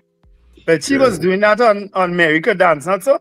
Well, she loved that song. She says makes her feel so young. American dancers make her feel and look young too. Morning, Penny, my darling. She and Cecilia, that play. Bring back the play now, Richard. Give them a little chance now to bubble and wine on the stage again. I like to see them, you know. But you were saying something about a rabbit hole. Right. Let's go down the rabbit hole that the Attorney General has sent us. Right? Or people who describe the Syrians. Let's go down the rabbit hole. We're going down a rabbit hole, people, that the Syrians are in fact the 1%ers, right? Let's go down that rabbit hole. That they are involved in all these different criminal activities that they are alleging, right? And that they are now coming under the microscope. And let's assume also too that these people are filthy rich, right? They have all these businesses, they have all these this money, they have all these riches, they have all this power, all this political power they've wielded over generations and so on. Let's go down that rabbit hole this morning. Do you expect anybody out there? Do you expect that any one of them will be in handcuffs or the subject of a PDO? Do you expect any one of them right now to be the subject of a PDO? Let's assume it's the Syrian community that he's speaking about, right? Do you think any one of them will be the subject of a PDO right now? And they have all this money and all this power? Well, you see, Wendell, that's where the concern now lies. Once you're in a state of emergency, it means because fundamental rights are now on a big giant pause button, so to speak, the state has and its agencies have unbridled power to do stuff. Now, can power be challenged? Of course it can, because we have a court system. But it gives you the power to do stuff that you could not previously do when those constitutional protections are in place. So we're in uncharted territory in terms of if you were arbitrarily using detention orders, which is where you're going, that you're now going down the road of using arbitrary detention orders against whom you consider to be your political enemies. Mm-hmm. Because that's the inference you're getting. No, let's narrow it down. Right, but narrow it all the way down, Richard. Narrow it down to the Syrian community. Narrow it down to the Syrians. Narrow it down to them, because that's where they're going with the 1% talk, you know. Let's not fool ourselves. The 1% ain't rich Africans, it ain't rich Chinese, it ain't rich East Indians. They are speaking about the Syrians. Let's not fool ourselves, right? You think they're going to do a detention order for any Syrian? We have a Syrian who's a minister of transport. Not so? Isn't Zakur from that community? How is he feeling this morning? How is he feeling? Yeah. And that's why I'm saying there is a responsibility as an attorney general to be much more circumspect with your language, especially in times where the state is going into a situation of extending a state of emergency, which abridges your citizens' rights. So when you say things like that, it shows a kind of potential disregard for the seriousness of what you're doing in the legislative chamber. If that makes any sense. So you need to be very circumspect with your language. And I don't know where circumspect language has gone and where the language of an era past has gone in terms of how we deal with each other. So people now feel they can say whatever they want, say it in whatever kind of threatful way that can be worrisome, depending on how this is actioned. And which goes back now, and let me go back in time. After the first state of emergency ended, and they were going for that third extension, they didn't go for that third extension because they did not believe they would get the requisite majorities in Parliament to further extend it. So there was a break, right? Yes, right. And they went for a break, and after a few days, they presented whatever wonderful evidence to the president, and the president says, yes, I am convinced that the ingredients for a state of emergency exist. Whether she has the power to refuse or not, because I know that's what you said. You said that she probably can't refuse. And I didn't think she could. Right. And she said, there's enough evidence, and she calls a state of emergency because the president calls it. Yes. Right? Not the prime minister. People think it's the prime minister. It's not the prime minister. It's the president. And they call it after a few days break. That's the point at which whoever, if we had a civil liberties union, like there are so many in developed countries, they would have taken it to court. We don't have that here. Mm-hmm. What we have now, further down the ladder, the People's National Movement. The opposition, yes. Mm-hmm. Why didn't they take that matter to court and said, wait, because you couldn't, because an argument could have been made before the court system that says, wait, is this a justifiable state of emergency? It would be uncharted territory, I give you that. You couldn't get a special majority as required for that further extension. So what you did in a sense was what they would do with contract workers when you don't want them to get permanent. Mm-hmm. They will break them for a week or two and then come back and say, okay, here's your new contract, right? Mm-hmm. That's kind of like what they did. You gave a few days and then you said, we're going back to the state of emergency from scratch, which gives you a 15 days and 2-3 months. So you could do 6 months and 15 days without any legislative pushback, really, because you don't need those special majorities for that. Yeah. Nobody thought at that point that they could have challenged it in the court system and says, this is obviously a constitutional abuse. Mm-hmm. And it's really a workaround against the constitutional protection of the 3/4 majority required in the parliamentary chamber if you wanted to go for a further extension.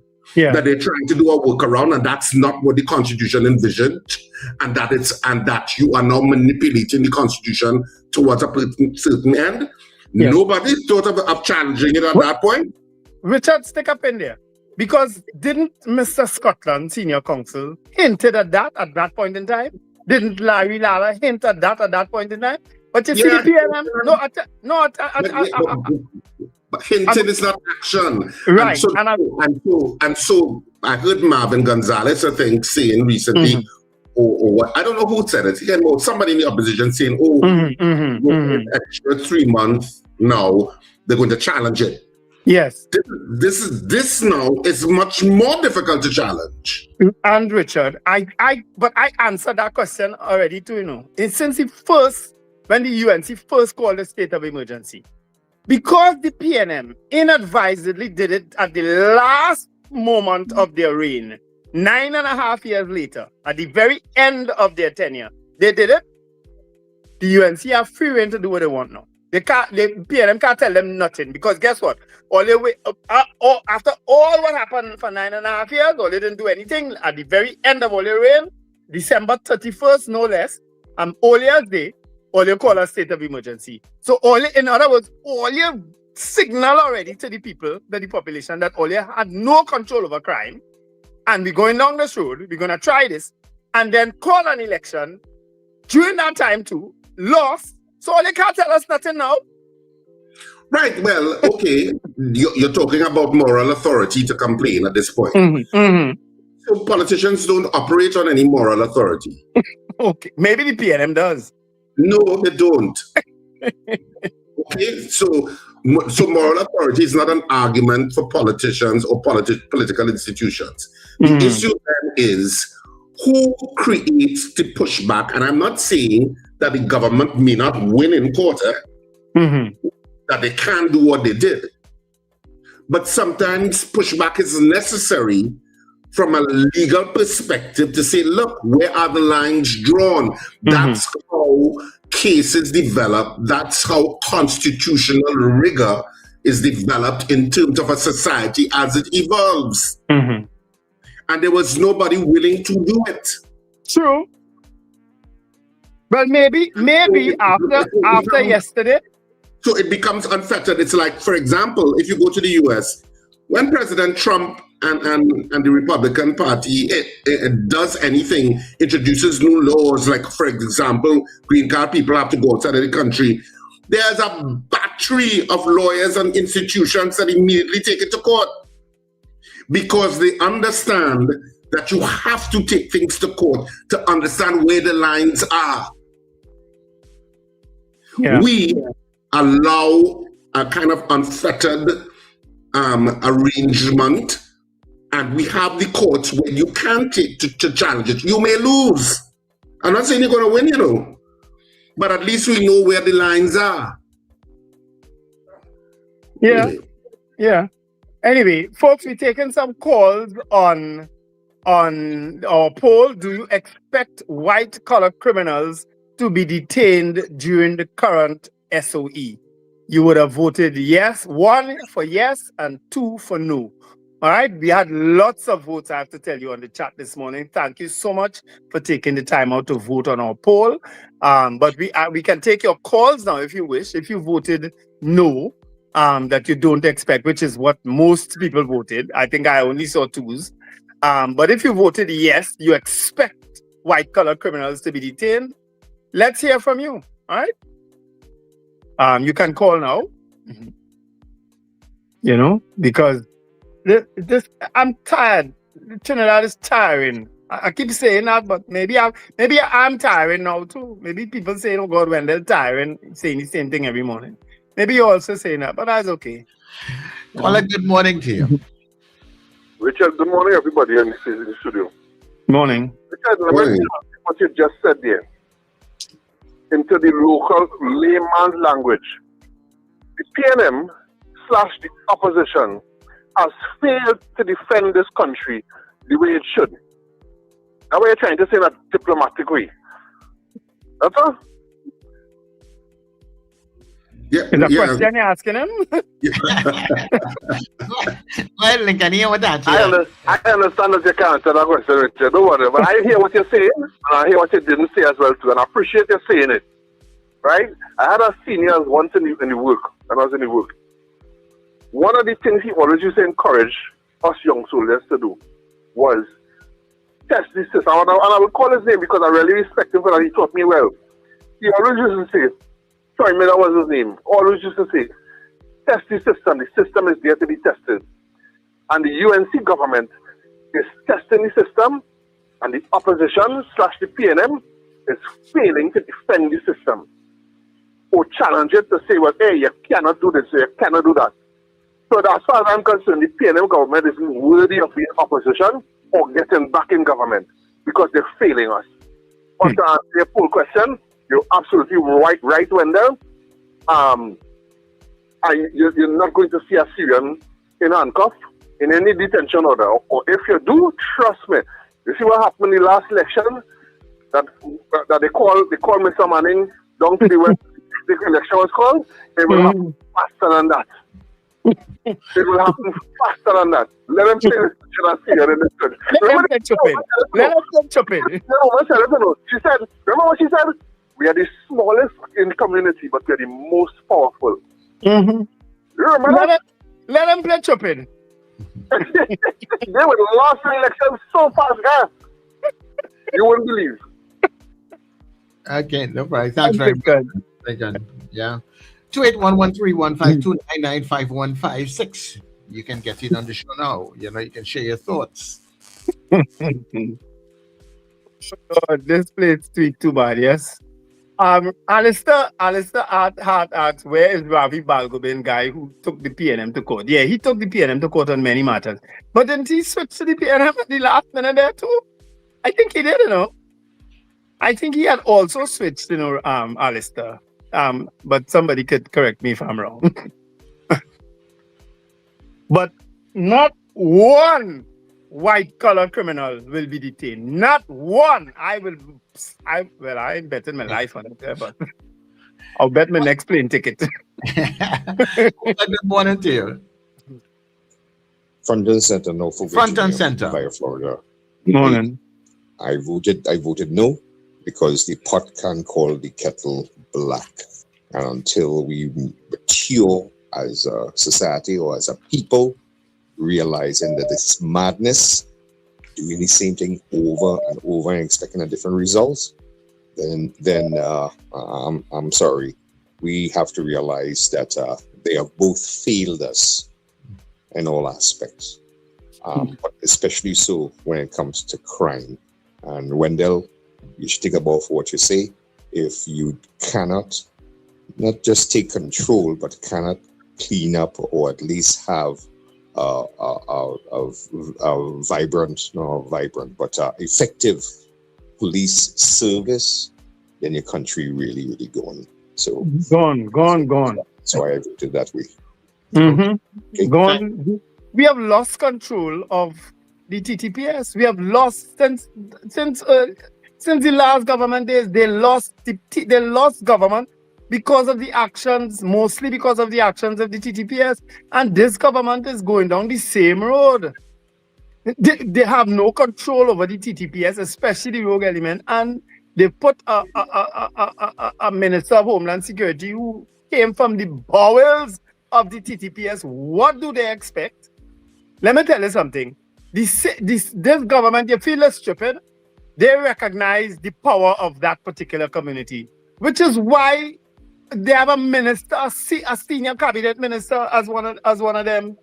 He went up for elections in Diego Martin and lost his seat, but today he is a cabinet minister. Why you feel they didn't have to make him a cabinet minister? Why you feel they made him one? You feel because they like him or because he can do a good job? No, because they still want links to that same community that they want to attack. It's that same community that came forward with the housing plan when Ms. John launched the project. What is the development project? Was not the same community photographed with Ms. John? I thought they hired him, man, because the man have the capabilities to bring into the ministry and change up some of the things that have been happening. Yeah, man.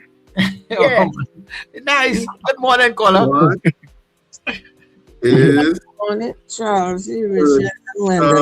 One question. Hold on, Ms. Thompson. Ms. Thompson, the minister speaking. Ms. Thompson, the minister speaking. Hold on.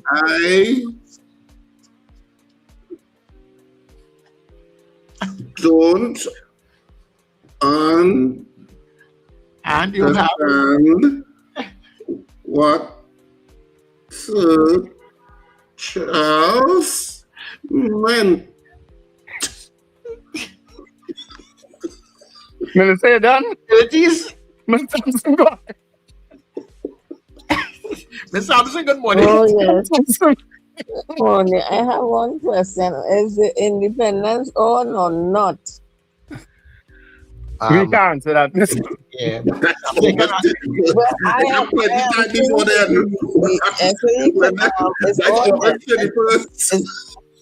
I was out of it for 2 days. Is the SOE extended? It's going to be. It's going to be, Ms. Thompson. It's most likely it will be, but they reached there yet. Around the 17th. Yeah, but it's going to be. It will pass. It will be after August, and yes, once it goes for the 3 months. Once it goes for the 3 months, it will. That is why they're going to put it to end after August. Watch and see. Yeah, watch and see. Yeah, well, once it goes for 3 months, Ms. Thompson, it will go past August. Yeah. So you're talking independence and republic. Yeah. Yeah. Between there.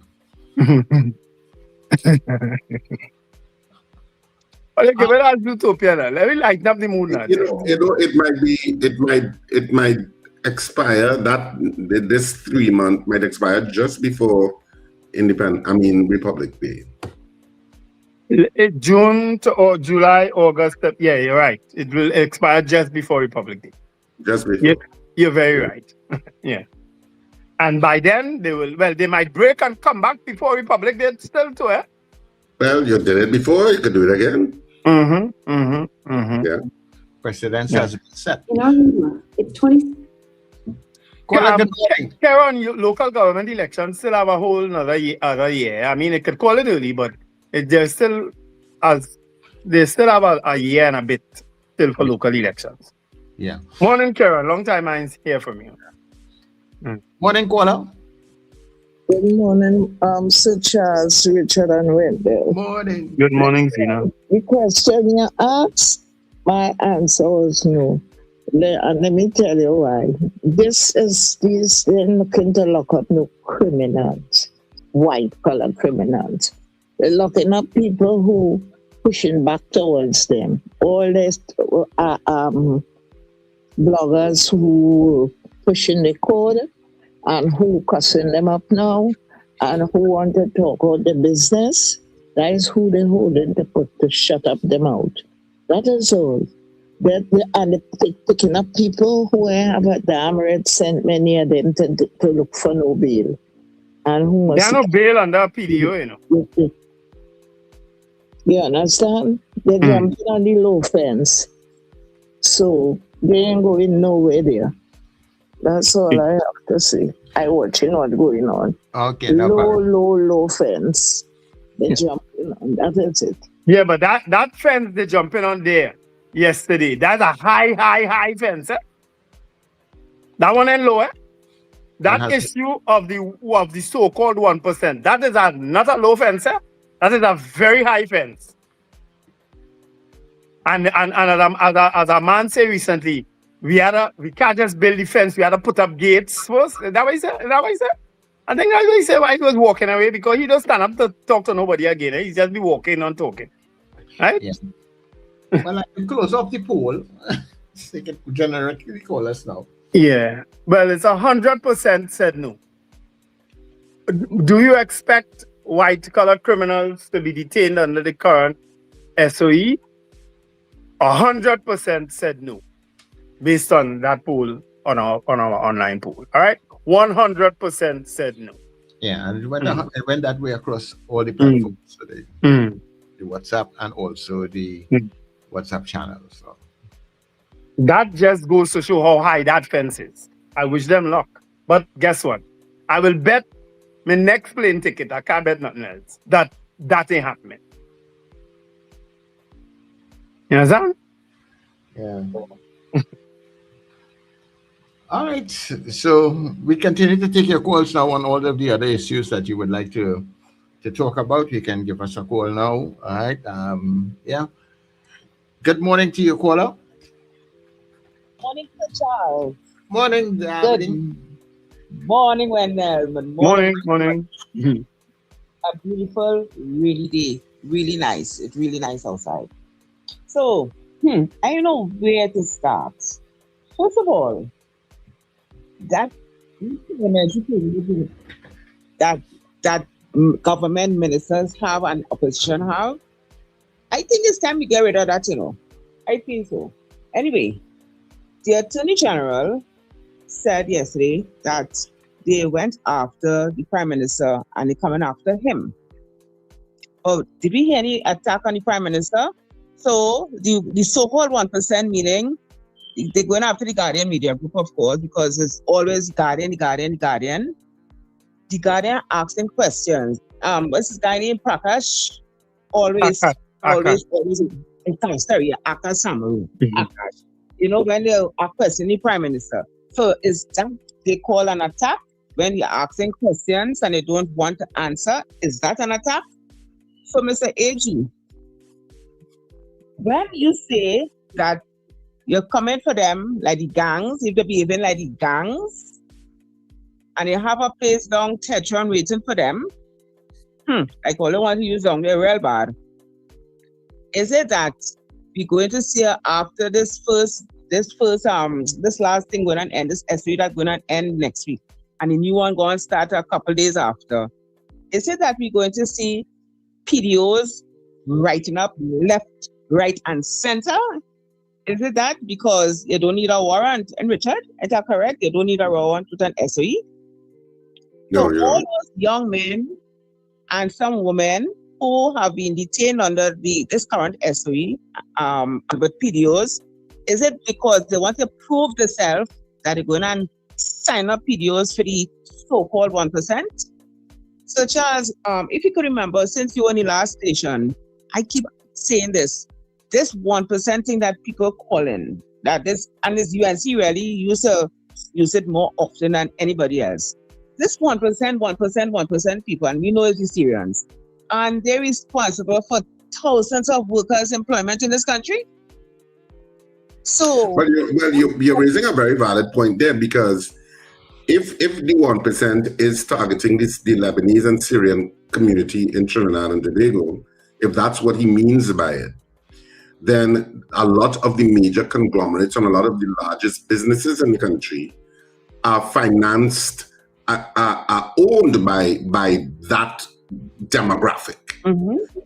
That will be counterintuitive to your Ministry of Trade and Investment, who is under Kama Mirage. So Kama Mirage cannot be happy, in my opinion, with what the AG would have said yesterday and how he said it. because you're antagonizing, or you have the potential to antagonize the business community and that business group by your spurious allegations and your veiled or not so veiled threats that we come in for you because you mentioned the media, right? And in addition to that, what about the revitalization project? So Jillian Young cannot be a happy camper, and Kama Mirage cannot be a happy camper in terms of what the AG would have said yesterday. And how Yes, Richard. Yes, that is so true. And as well, you remember the turning sword for Hillsong down in South? Who was turning his sword? I'm sure it was not a man of African descent, though. Is one of them, the same 1% that they came in to want to go after. Now, from this government, from since they're in opposition, they have a problem with, because the students have plenty money, the one East Indians have more money. You know, it's just like it's because of money thing, is a status of somebody because of money. And for them to say that, okay, are they the police? Are they going to do the investigation themselves? Or are they going to let the TTPS say, hey, go after that one, go after the next one, go after them? Well, that is the danger. That is the danger you have when you have a state of emergency, which we articulated before.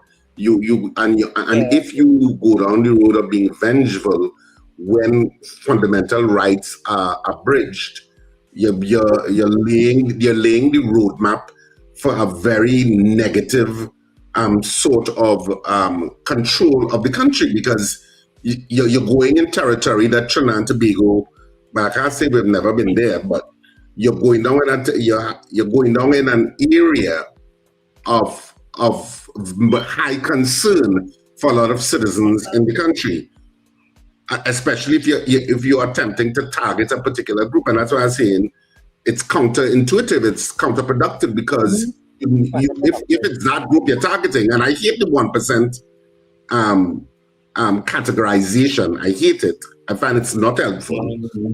But they're using it, so we have to talk about it. And finally, so we know who's signing all those videos, right? So that is you where they want to go. But we going on, this government is going on a dangerous road. And because now they are not to talk about the Africans again, nothing, because the Africans they have nothing again. All they get rid of the workforce, the low income of the spectra, and now all they going on target and next set of people. I don't know. But let me interrupt you there. CPEP workers and URP workers weren't only one ethnic group. Yeah, it was a mixed group. There was a mix, but not Syrians. They weren't Syrians. I know the African, but like African, I also include Indians and black people. They are all black people. The Syrians are not black people. The local whites, I should say. Right? So if they want to go down that road, they're looking out for trouble, and they're looking for trouble on their own. And if things start to wrap up, I don't know what will happen to us again. So anyhow, you have a wonderful day. I might give a call again after 8 o'clock. Bye. Yeah, well, practice for the Father's Day giveaway, people. That's coming up right after 8 o'clock. All right, don't forget you have to sing the jingle. I dare them. I think at some point, Wendell. Well, I shouldn't say this at some point. I should say this as a question to you and to Charles. Do you think at some point you're going to see people resigning in this government in terms of giving up their portfolios as ministers? I can answer that right away. No. I can answer that right away. No. This government, because there's a lot of somebody putting the charges on new people, they are not going to give up that cushy position there.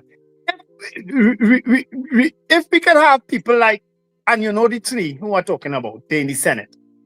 In the Senate, then nobody else ain't giving up. You really think an MP who work hard and so on, and might have high morals and so on, resigning?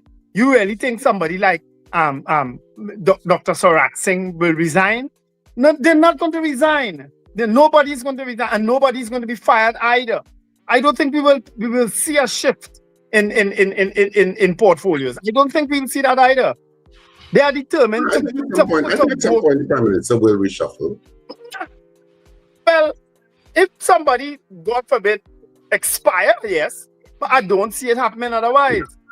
I don't see any changes coming to this government, Richard. They are going to hold strong and say to hell with Ole. Ole gave us this mandate. Ole said Ole was fed up with the PNM. Ole said they had a dictator. Ole said that they were only concerned with themselves. Ole said all these things. Well, guess what?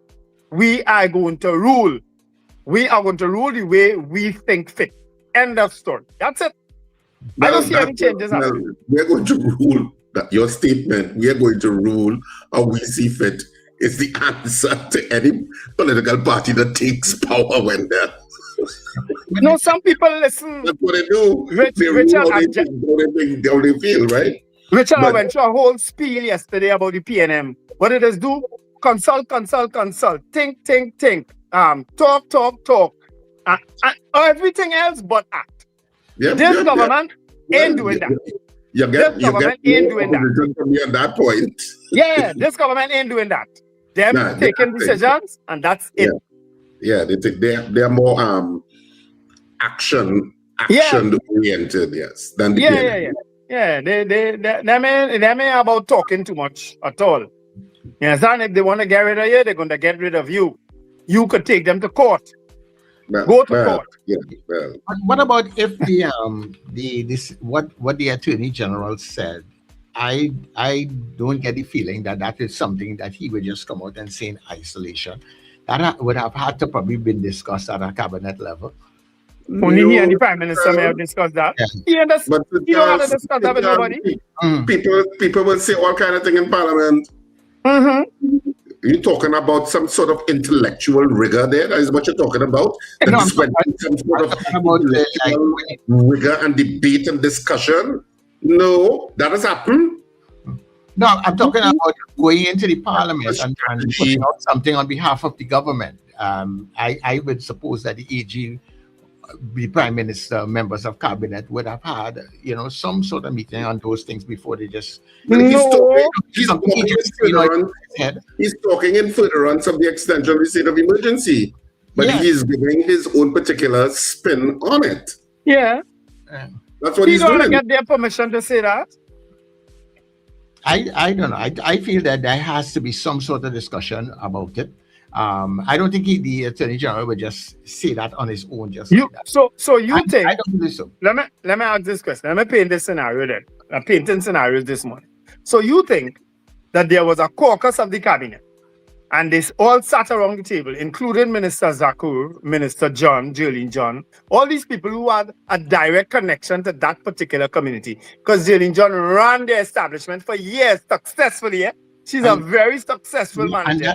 And by doing so you think they sit around a table and he say, listen, I going after them 1%, them, they in the bowels of the PNM, we need to start locking them up. They're doing this, they're doing that, white collar criminals and so on. And they say, yeah, AG, do it, AG, do it. It might very well be. Jam them, AG, jam them, get them. It have members of that community who are part of the government who have publicly said that kind of thing also. What? So, you ever hear Syrians criticize or call one next one a drug lord? Who? They have individuals. Oh, which one? You want me to say who? Yeah, which one? Who? Which one? Yeah. Whoever criticize one another. If you go down the road of I know who I think you're going on, but he was never in government. I still believe that what the AG would have put out there, as to what they are doing and why they are probably doing. Yes, I understand it is all because of the extension of the SOE. You must justify why you want that extension. But they don't need to. No, they don't need to. But they still have to, because people are asking for that justification. Business are asking for that justification. The unions are asking for that justification. So there are other parts of the society that is, so they can't just go and say, well, forget them and let me just implement it and we go forward because we have the mandate and we can do certain things. They have to justify certain things. And you felt they justified it so far? No, I don't. I'm not too sure about it. I'm not too sure about the justification, but I'm just putting it that way, that I don't believe that the AG on his own just get up in any parliament and just say so without other persons, ratifying it. So Charles, going. Three of us, the would you have seen that in a PNM government, Wendell? That so Charles, when come out of the cabinet. Wait, hold on. Do you see anybody and the last Attorney General, who was Amor, would come out and just say things unless they are just they have spoken with the Prime Minister and other persons in the cabinet about it? Maybe the Prime Minister. Well, they have to talk to somebody about it. I don't think but I told you when he was speaking, the Prime Minister was looking up at him. She didn't seem surprised, but she didn't seem disappointed. You understand? She was just looking up at him. You understand? Maybe they have so much confidence in this Attorney General, this old PNM Attorney General, that they cool with it. Maybe they have real confidence in him, that all the people who work hard, all the attorneys who work hard in the UNC and was hoping to be attorney general. It's like you're sticking that knife, boy. And I'm going to provoke them. Some of them are now in the PNM. I must provoke them. Some of them are now in the PNM. All of the UNC attorneys who work hard to put me in government. Look who you put now as Attorney General. A PNM man who lock up Ish and Steve and Pandey and all of them. Look who you put. So stick it in the deal. But anyway, Richard Raghubar Singh, people are making this bet on all of our behalf this morning. Richard Raghubar Singh, Charles David, a.k.a. Sir Charles, and Wendell Stephen will join the UNC the morning they lock up a Syrian with a PDO. Hey, no, don't drag me that, please. People, we are going for our insights on our news and we will be back. Stay with us. Don't drag me in that. Welcome to Inside the Net on New Era TT Radio, NETT Radio. Our daily insights as we count down the journey to FIFA World Cup 2026. Here is today's insight. For the first time in FIFA World Cup history, 3 nations will come together to host football's greatest tournament. In 2026, the United States, Canada, and Mexico will welcome the world as they jointly stage the biggest FIFA World Cup ever. The tournament will span an entire continent, bringing together millions of fans, dozens of host cities, and some of the most impressive sporting venues on the planet. The United States will host the majority of the matches. With world-class stadiums, modern infrastructure, and a growing passion for football, the United States is preparing to welcome supporters from every corner of the globe. Cities such as New York, Los Angeles, Dallas, Miami, Atlanta, and Seattle are expected to play important roles in creating a memorable tournament experience. Canada will also make history.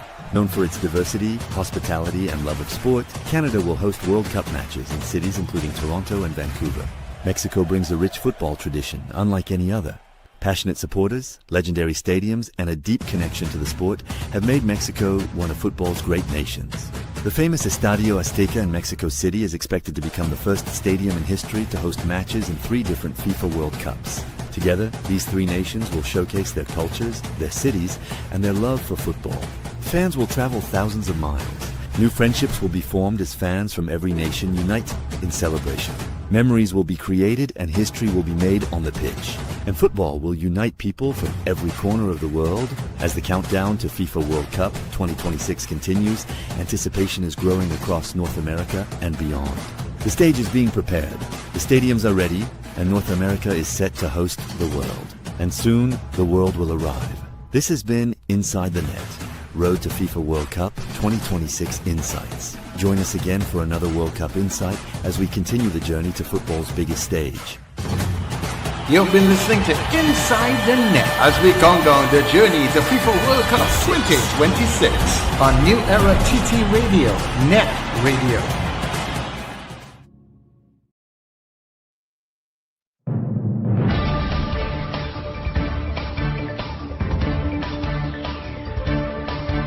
The news you need, the clarity you deserve. Local, regional, global. This is NETT Radio News Now. This is News Now on New Era TT Radio, NETT Radio, and Dial Caribbean TV. I am Derek McMillan. Thank you for joining us.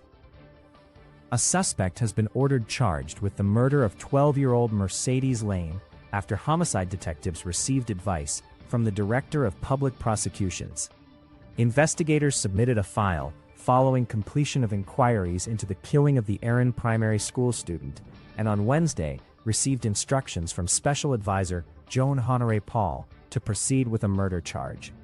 The suspect of Beach Road, Palo Seco, is expected to be formally charged and to appear before a master of the High Court on Thursday. Mercedes was reported missing on Saturday after she failed to arrive home after being placed in a taxi by a relative. Her body was discovered the next day in a secluded area off Carapal Road, about 10 minutes from her home on Los Cerros Beach Road. A post-mortem examination concluded that she was beaten to death.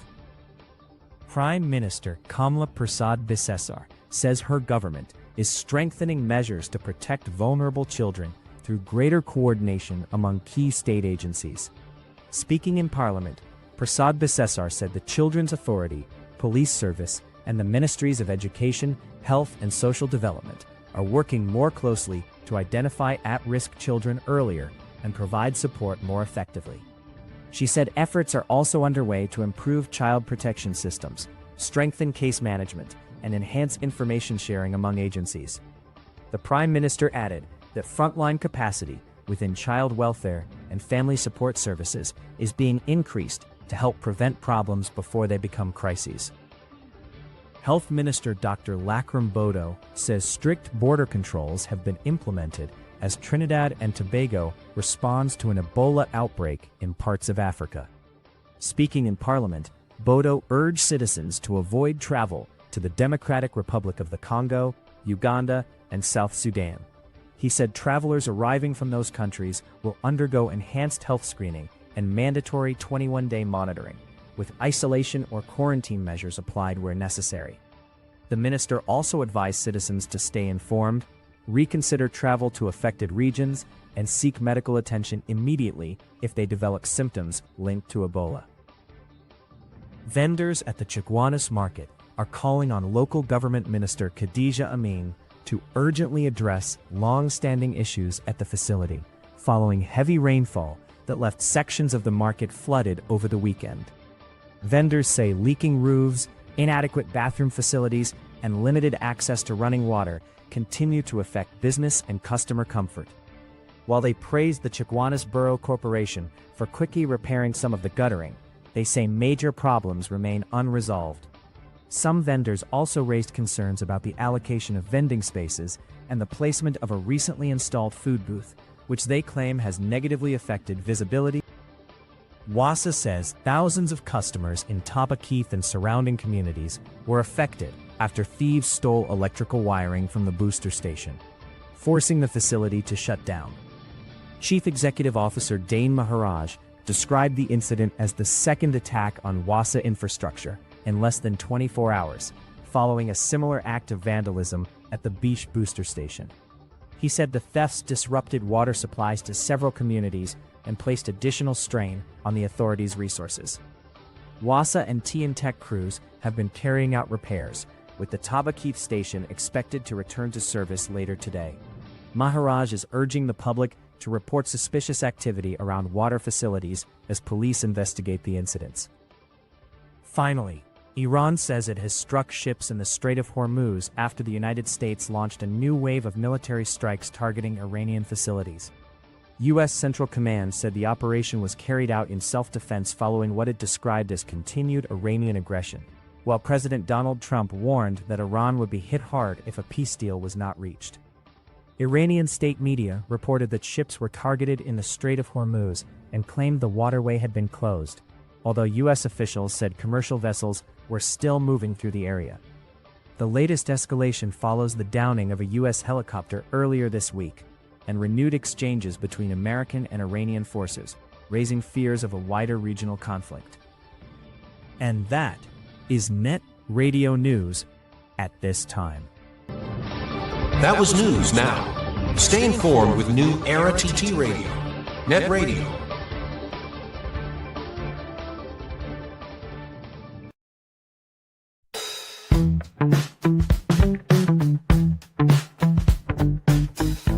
S&H Rumbox, 137 Western Main Road, St. James, for all your retail and wholesale needs for alcohol and non-alcoholic beverages.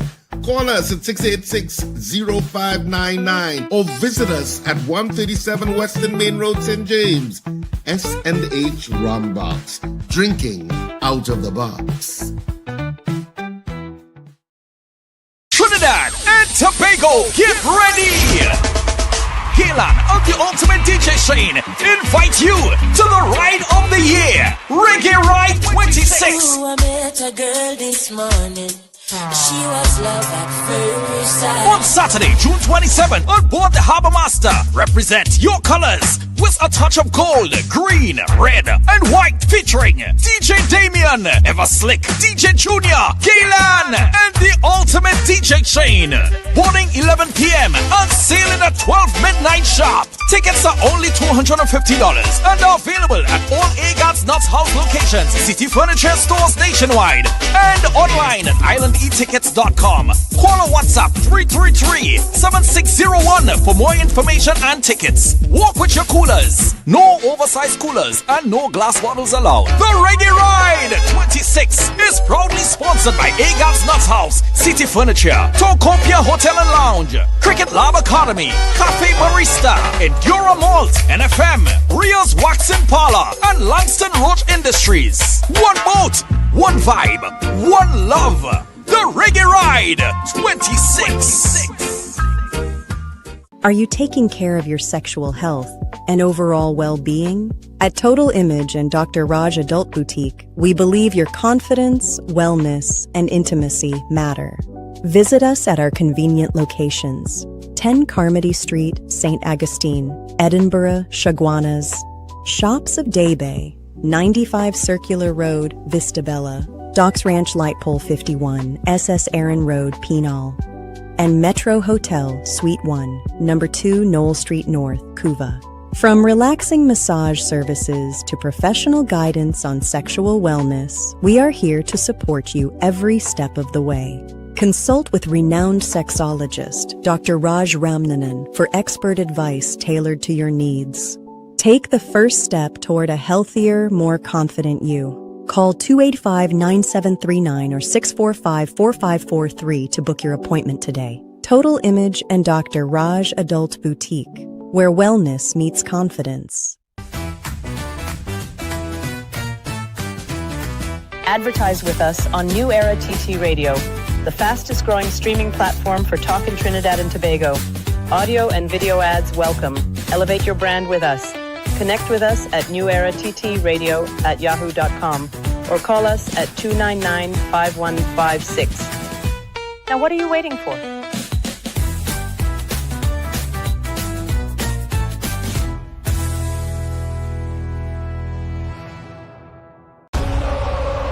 Get ready. The road to football's biggest stage starts right here on NETT Radio and Gael TV. Join us for Inside the Net, the road to FIFA World Cup 2026 Insights. Every weekday, take a journey through World Cup history, legendary players, unforgettable goals, football's greatest nations, rising stars, iconic stadiums, and the stories behind the beautiful game. From Brazil to Argentina, Germany to France, and every nation chasing football glory. Join us daily at 7:55 a.m. and 11:55 a.m. Don't just watch the World Cup, live the passion. Inside the Net, road to FIFA World Cup 2026 Insights.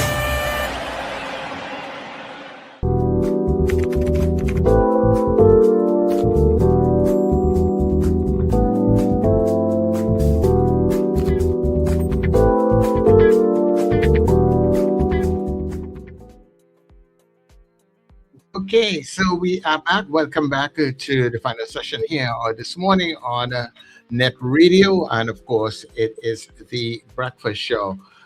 Coming up in a short, in about 5 minutes time, we will be talking with Dirk Barnes. Yeah, and we're talking about vehicular safety. These criminals today are getting more and more tech savvy. So you know what, you have to protect that vehicle that you have. So Dirk is going to tell us about that. So that's gone in 60 seconds. Somehow I feel we can bring that down to gone in 30 seconds. But we will be talking with Dirk at around 20 past. All right. Also, now is where you need to call us now for the Father's Day giveaway. Well, you know the jingle, right? Sing part of the jingle. Get your name in the box. And let me see if I can find it. Right. Get your name in the box so that you will be able to win one of our Father's Day prizes. We did it for mom. Let's do it for dad. So you can call us now, 281-1315 or 299-5156. Remember, we only have a couple minutes for this segment, so you need to call right now. I hope that lady, I'm sure she's listening, who called me yesterday after the show and sang the entire jingle for me. I hope she called this morning. She sang the entire jingle, Sir Charles. She said she don't know why she felt we would use that as a competition at some point in time. And so said, so done. It was just an idea that came to me a day and I said, we're going to use it. And she sang it. She said she loves it. Oh, it's the best thing she ever hear, but she ain't calling it. She don't want to call in radio and sing it. Call in on radio and sing it now first. Call her, man. They sang it so wonderful for me yesterday. Yeah. I'm trying to keep your identity. You know, I'm trying to keep your identity safe, right? I wonder if I should guess. Anyhow, let's take the call. Caller, good morning. Hey, good morning, guys. What's up? Morning, Robert. Robert, how are you doing? You good? I'm doing all right. I'm going to try my hand here. Yeah, well, we welcome you, And you know what I like about it? We have all of our foreigners trying. Yes. Yeah. Go ahead, Robert. Let me hear you today. Right. Get up. It's the time to start your day. The breakfast show is here. We're doing it soca way. Yeah. Wake up. It's a brand new dawn. The breakfast show got the vibes turned on. From Morocco's Bay to the Savannah Lights. Let's start the day in Caribbean time. Happy Father's Day to all the fathers. Well done, Robert. Hey, Robert, excellent. Thank you very much, man. Yeah. Well, you see how to do the thing? Very, very easy like that. You understand? Yeah. So come on, get your name inside of the box. We have a couple of people, and next Thursday we're gonna do the show because Friday is a holiday. Yeah. So come on. But let me tell you something. This lady was so good, that she said, but you know, when all you judge the way you all judge, anybody could beat me, but they didn't deserve to beat me because I'm the best. And she didn't lie. Because then she sang so good that imagine we put her name in a box. That is all right. Then we draw, and then she doesn't win. She said that might be a turn off to the people like her who are super talented. I use my words. Well, that is how we just take super talented and not so super talented and put them in cabinet. Yeah. And put them in cabinet sometimes. Put them in the cabinet. So that is how we just balance the thing, right? So come on. We need a couple more, right? We just have about a minute again that we can do this with you all. 281-1315 or 299-5156. If that's Robert alone going in the box, his name going in the box today. Yeah. Yeah, so Father's Day is coming up. We did it for mother, let's do it for dad, man. So give us a Yes. So we could rethink our competitive aspect after the Father's Day competition. But we had to do Father's Day the same way we did Mother's Day. It's only fair. Yeah. First, you know what we had to do? We probably had to have a special karaoke special. Bring 3 judges who actually did your singing ability and all those kinds of things. We'll work at that. All right. But we're taking their calls right now for the Father's Day giveaway. If we put politics inside the Father's Day giveaway, we're out 1,000 people already. If we just sing about what happened in the Parliament or something, we go to the roof already. All right, okay, all right. I'll leave it there for this morning because you all did not, come in between there. But who knows? Tomorrow it's Friday. It's all right today. If I get more people, we'll put more people inside tomorrow, right, Wendell? Sure. All right, because our guest is here, so let's see if we can get him inside. And we will talk at Mr. Did Barnes. Yeah. Oh, let me see. Yeah, the caller now started to come, but we're moving into this session because things tight on the inside today. Yeah.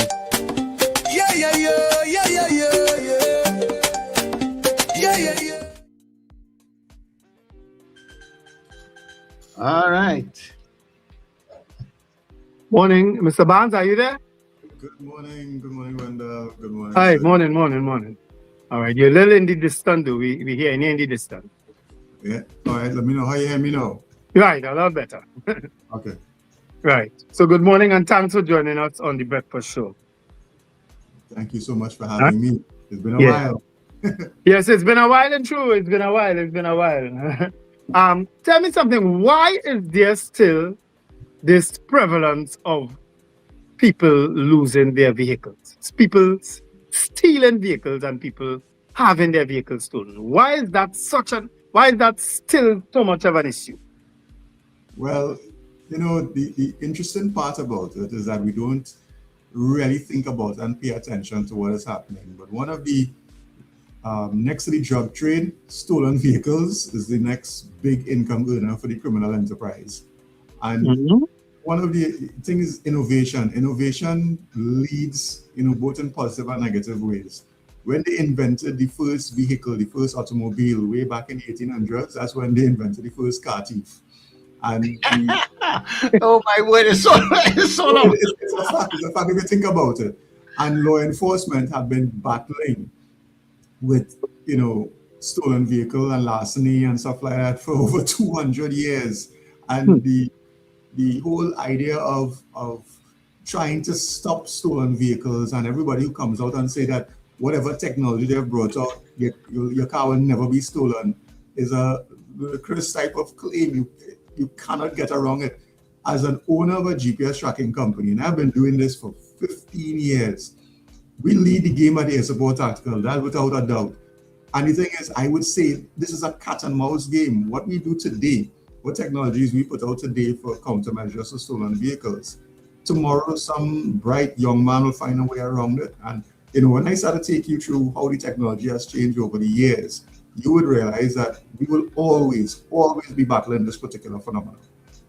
But in the context of Trinidad and Tobago, where do these vehicles go? Why? I mean, stealing a vehicle in Trinidad and Tobago is almost like I don't know, because Trinidad and Tobago is so small and so confined in terms of where you could put a vehicle. What is actually taking place? Why is it such a lucrative thing after the drug trade? You said, eh? Yeah, after the drug trade, and let me give you an analogy. Let's think about a needle and a haystack. If I put a haystack in front of you right now, and I put a needle inside of it, how long it'll take for you to find it? You'll probably give up before you decide, you know what, I don't want to look for that. And that haystack is sitting in your office in front of you in small Trinidad and Tobago. Let's take a vehicle. And then here's the interesting part about a vehicle. No vehicle is that unique. They could blend in very easily. And car thieves know what they're doing. So when they take a white or silver Tida or Vezel, and they steal that and they change the license plate, that brings some difficulty on how to find that particular needle in Trinidad and Tobago's haystack. Now, yes, there are GPS tracking devices and the other one, LoJack and stuff like that, which presents some degree of assistance to find a car. But, what they have been doing is coming up with new technology to defeat that. That's why I say it's a cat and mouse game. So ultimately, when you have car thieves, now keep in mind, the person who actually goes out and steals the car to strip it down into parts and stuff like that, the person who actually does the job of stealing the car may not necessarily be making much money. Huh? His job might be $2,000, $2,500, $3,000 based on the information that we're receiving. People who, however, who takes that vehicle and then strips it down and stuff like that and sells off in parts, they're the ones who are making a whole heap of money.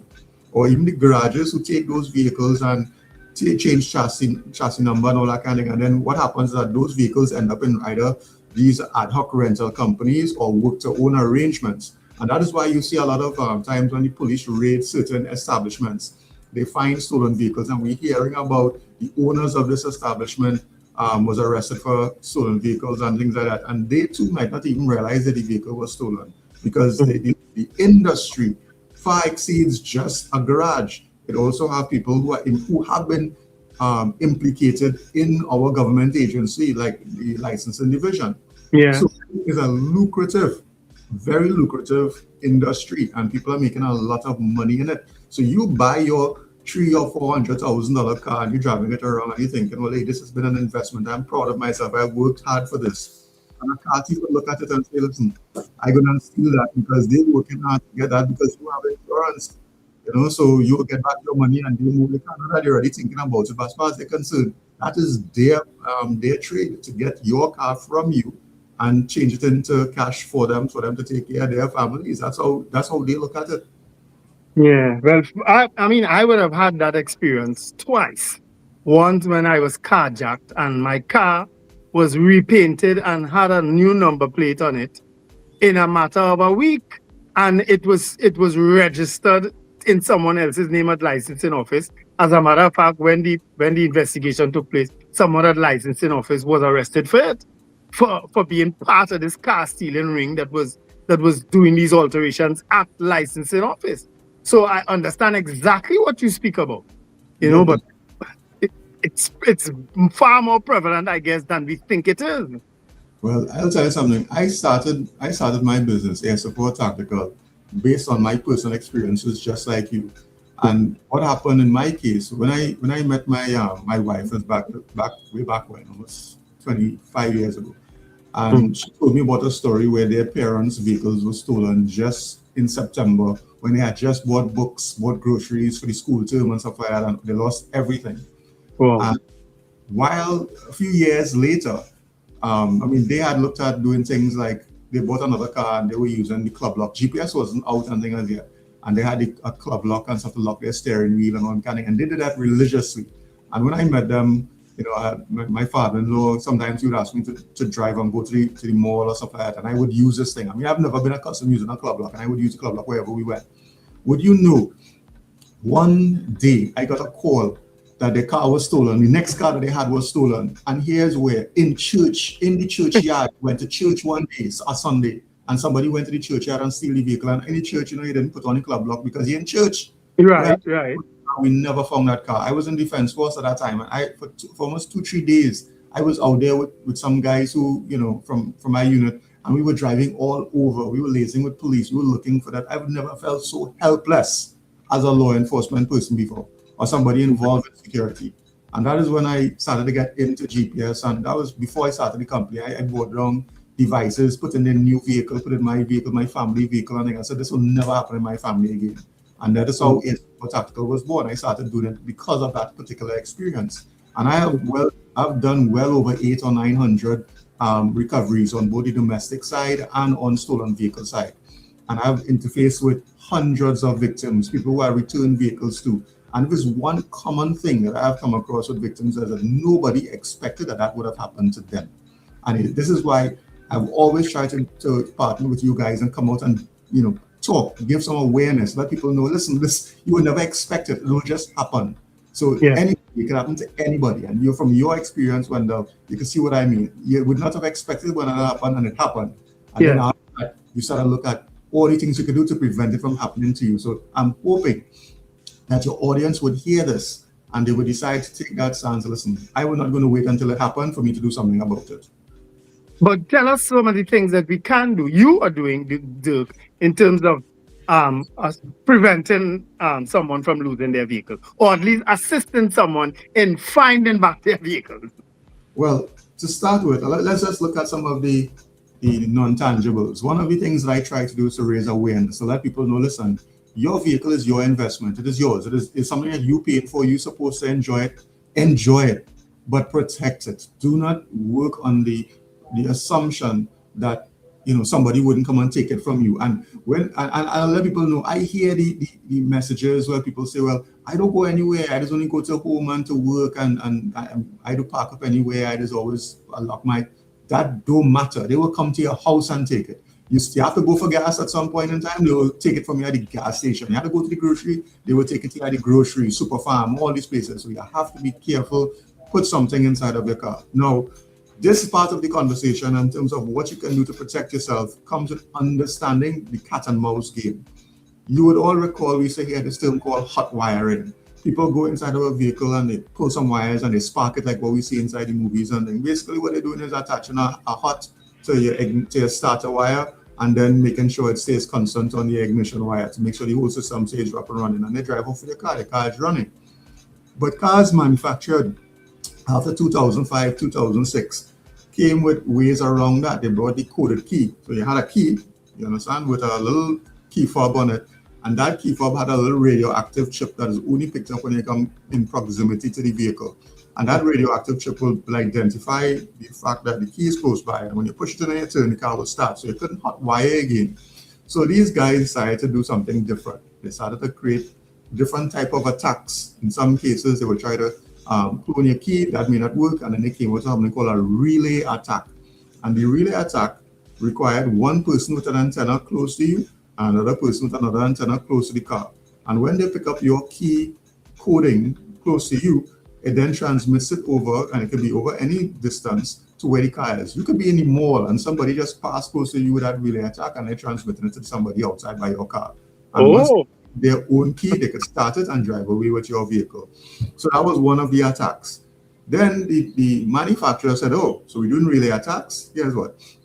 Let's start to move now to coded key systems that have algorithms, let's call this thing rotating, revolving codes, and we'll run an algorithm so that they can't just do it just like that. So every transmission is a different transmission.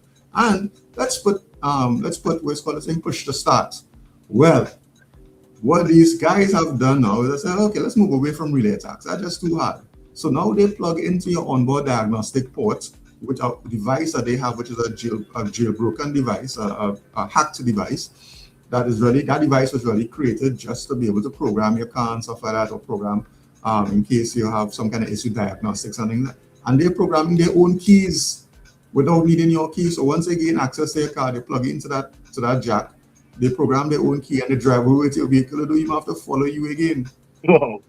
And people think, well, hey, that's not going to reach in Trinidad. I will agree with you. It's not going to reach in Trinidad because it's already here. It's already here. Wow. That's what they're using now. So the fellows who stealing the 80 wagons and the small, you know, them Tidas and the wet man and kind of who come in and take a car. Them fellas and them, I don't really worry about them guys. We just get back those cars, that easy. You see the people who come in with this new kind of technology, those are the ones I'm concerned about, because here's why. A lot of motor vehicle dealerships, whether it's roll on roll off or brand new, they tell the client, you don't have to put no GPS in this because they can't steal this car. You know, they can't do this and they can't do that. Nobody can start it unless they have the keys, push button, start.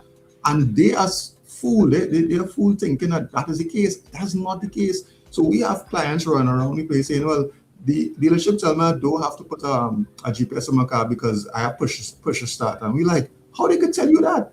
That's ridiculous. That's what the technology is outside here.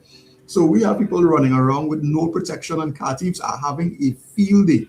You see the Honda Vessels, Honda Cities, the Grace, the HRV are the ones that we've seen it taking a lot of now. And I think there's a vulnerability with those vehicles specifically, or they probably have the code for that because they have been identifying and taking a lot of those vehicles. The other vehicles are going to join that list because we are seeing a couple of them gone, and we believe this is what they're using as well for those vehicles. All those Toyota Corolla, the Rays, the Cross, and all these vehicles. And the MGs, we have a lot of MGs too. Well, the MGs, funny enough, I've only had one MG stolen so far that we recovered, and we are still trying to determine how they took it. You know, but it could be that is the case. But the MGs have a very specific specific programming that even on a basic onboard diagnostic reader can't really read an MG directly. So you have to get something from the manufacturer. So I don't know if they found a hack around that yet. I don't have that information. We're still looking into it. But I'm going to say that as of now, we have quite a few hundred MGs on our belt. We've only had to go after one so far. All right. Just interesting enough, as you're talking all of this, and sometimes I feel like I might have to go and just buy a normal globe lock, because I saw a video where these guys stole this vehicle, and the majority of the time they spent was getting into the yard, because they had to cut the lock on the gate and the chain or whatever. That took them the most amount of time. Once they got that and they opened the gate, I saw a man just go up in the garage area, and in less than 5 or 10 seconds, I see the car driving out. Yeah, and I'm wondering, like, he probably have a key. Well, what could have happened there as well is that there could have been somebody else who was off camera. I think I know what you're talking about, which was was a Elantra, I believe, and they had cut the gates and stuff like that, open the gate and then. Right. But even then too, 5 or 10 seconds is realistic for any kind of vehicle, because once you break the glass and you enter the car and you plug into the onboard diagnostic and you put the vehicle into service mode, you could get the car driving out, because those vehicles have a mode that when it's in delivery mode, like when you have to put it on the container, sometimes the keys are not shipped with the vehicle.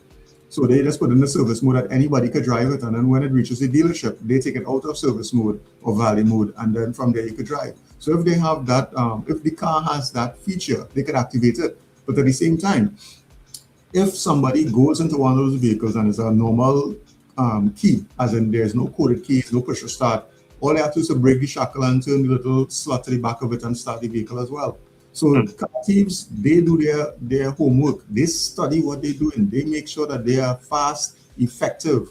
And what we have been seeing right now in the stolen vehicle industry, and this is an indicator, when you start to see less robberies taking place and more larceny, it means they're using some new technology. Because you see, two types of methods of stealing vehicles. And let me look at robbery. Robbery, they come to you, they have a gun, you hand over the car, they drive out. They know that you're gonna call the police. They know that.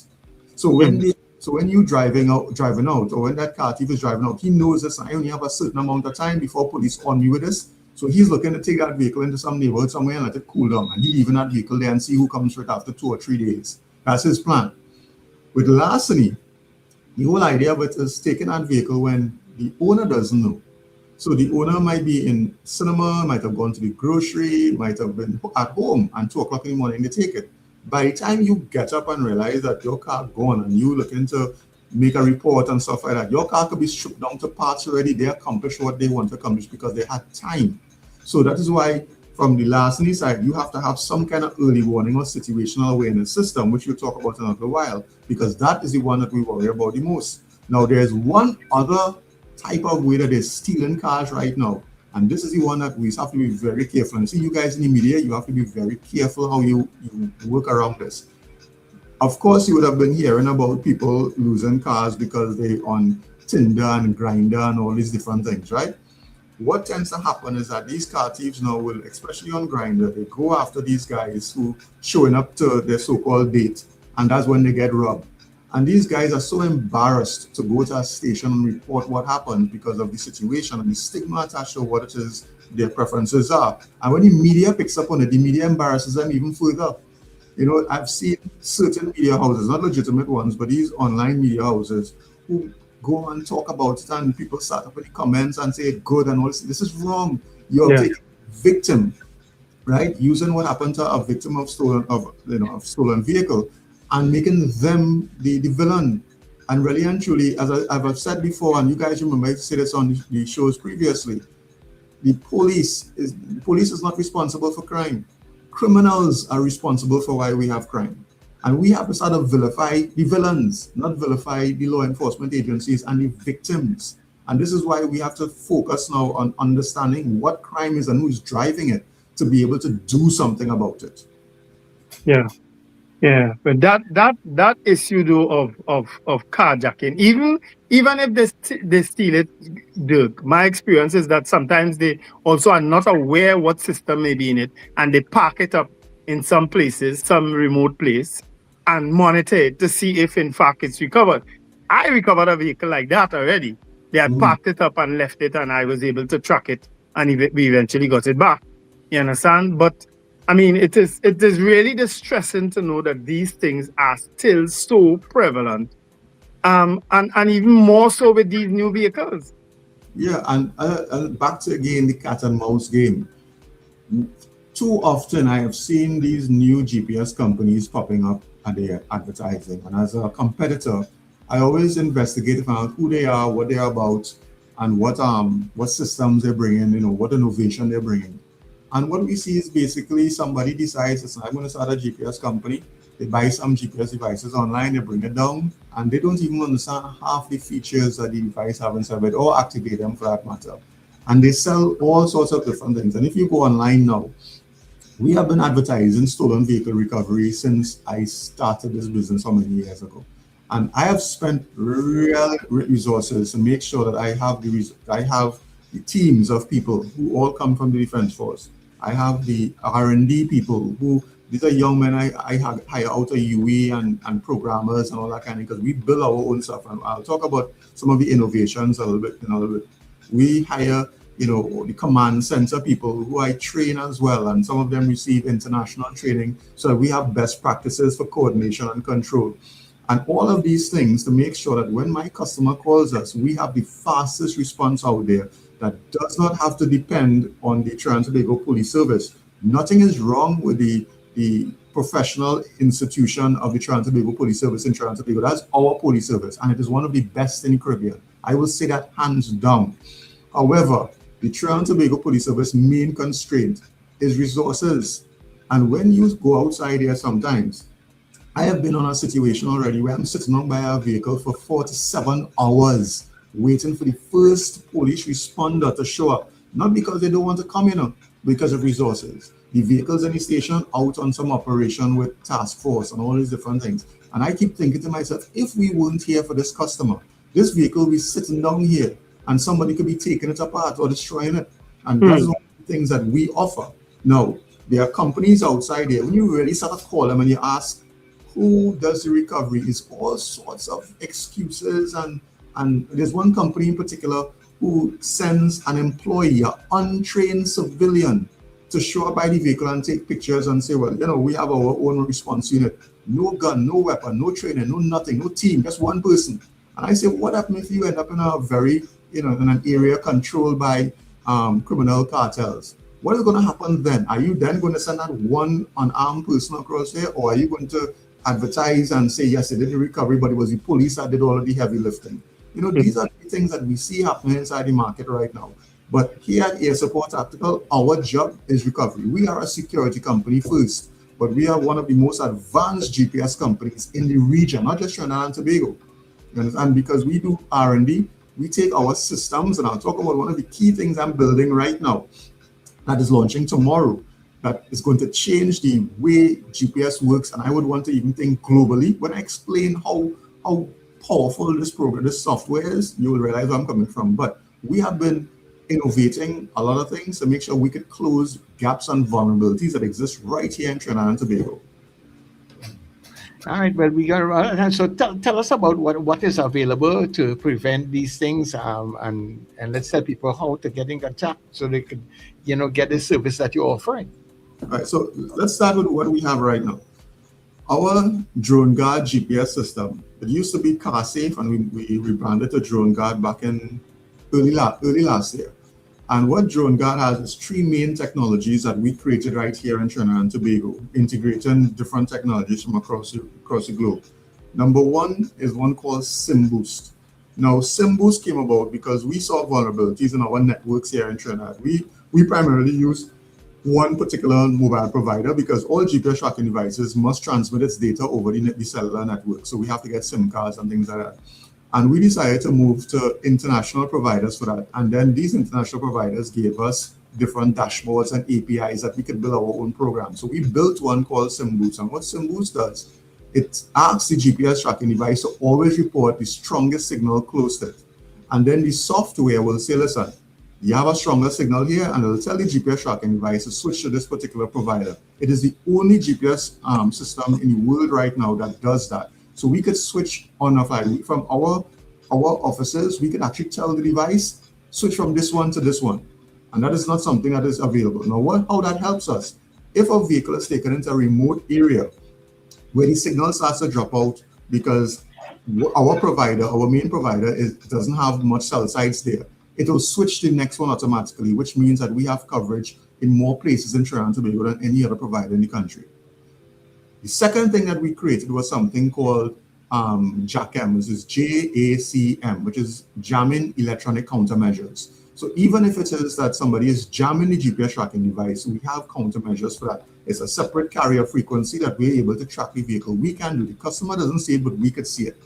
And the last thing is error lock. Error lock is the biggest part of drone guard. If that vehicle ended up into an area that had absolutely no cellular signal, we could put up a drone in that area that is going to hone in on whatever signal is coming from the vehicle, including the heat signature, because we have thermal imagery on those drones. If you go on our website, you'll see all the videos that we have been advertising, and it locks onto that vehicle and it retransmits the location to our command center and our team on the ground. So our team now can go to that particular coordinate and retrieve the vehicle.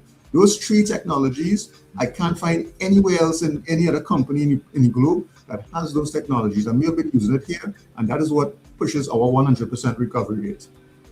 If my vehicle is stolen, like overnight, so 10 o'clock I park my vehicle and I go to sleep, I have a heavy sleep and the vehicle is stolen, would I only be able to know when I get up next morning, 6, 7 o'clock, and go out looking for the vehicle, or is there anything to say to me or to say to the tracking company that, hey, this vehicle is illegally moving? Right, so that is a good question, which brings me to now what we are developing right now. So first, let me explain the problem from the GPS company point of view. When your car moves at 2 o'clock in the morning, there is no way for me to tell the difference between you or a car thief taking it from just seeing the car moving. To you, you know you're not in the car. So if you get the notification that your car is moving or has left your geofence, you know because you're not in it. So you know that nobody else is supposed to have the key, and you know your car is stolen, so you call us.